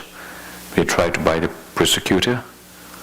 We try to bribe we try to buy the people who have the witnesses in order to win over the case. So if we are somehow able to have the help of somebody in authority, for the time being, we don't undergo persecution, we don't undergo punishment, right? Usually, that's just an analogy. Likewise, even if you have committed inexhaustible sins, limitless sins, embracing bodhicitta, cultivating this bodhicitta, will help you to eliminate, purify those inexhaustible negativities by the strength or the force of this mind. Right? Many negativities almost all the negativity that we have committed in relation to others comes from delusions, particularly hatred, anger, wishing them not to be happy, wishing them to suffer. Compassion, bodhicitta, wishes them to be happy, bodhicitta aspires to gift them the ultimate gift of enlightenment. So because of that, the nature, that's the best way to confess or purify your negativities. In an instant like the fire at the end of time, it will definitely burn off all heinous sins. Its unfathomable benefit has been told by Sudani, by Lord Maitreya, the one who is endowed with wisdom. So this is a story which is related in a sutra by Lord Maitreya. So not a story. It's the source for this comes from a sutra where Lord Maitreya relates the benefit of bodhicitta to Sudane. So here in that sutra it says, in an instant like the fire at the end of eon, means right now our world, the universe that we have, it's beautiful, but don't we speak of global warming? Yeah. And someday scientists say that the world will become a desert. And if the heat continues to increase, and then the world will be engulfed by fire. So at the end of this eon, this era, that's, according to Buddhism, that's not very near. So I don't think it's going to happen in a few hundreds of years. The longevity of Buddha Dhamma is given to There's one Drupchen Chattowa. Drupchen Chattowa was a contemporary of Tsongkhapa, who used to have a vision of Vajrapani. So I think, and then around his time, Vajrapani told to Drupchen Chattowa that the longevity of Buddha Dhamma in Tibet will be 700 more years. So counting from that, I think 400 years are almost finished. So my own assessment is for another 300 years, the Buddha Dhamma will live But if the whole world is destroyed by fire, how would it survive? So I'm positive that the Buddha Dhamma will survive another 300 years. But at the end of the eon, the world will be completely destroyed by fire. Just as an analogy.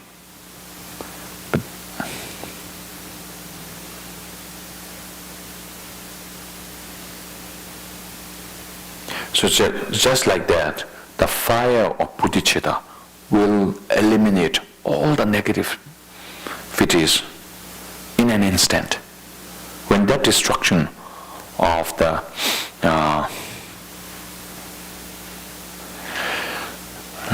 of our worldly realm by fire happens, it's just in an instant. Likewise, the bodhicitta has that power to eliminate or purify or eliminate our sins or negativities in few seconds.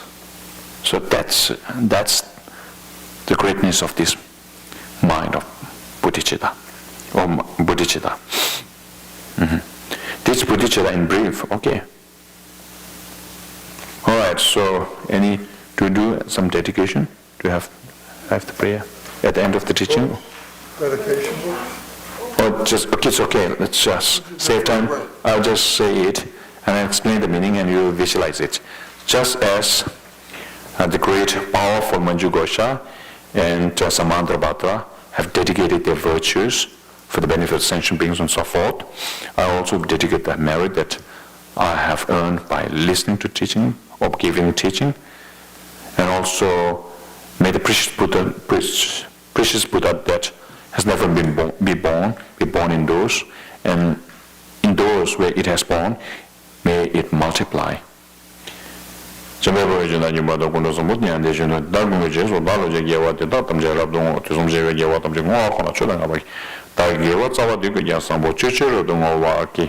Buddhas of 3 times, however they could have dedicated their merit, I also do the same thing with the merit that I have earned.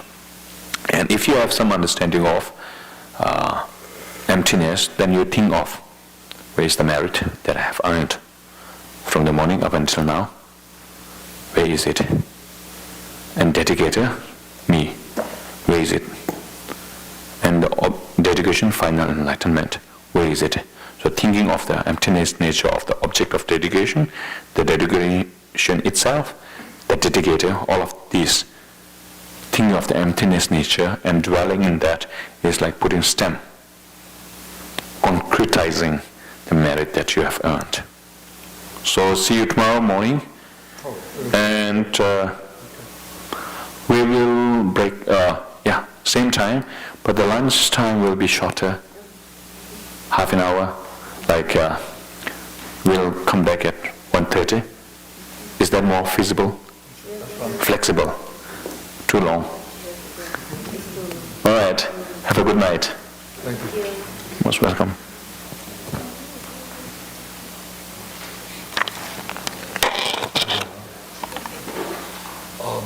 Geshe. Yes. I notice here, the number 13, the numbers are off a little bit. So if you look, it goes number 12, then it goes to number 14. Oh, yes. Thank you.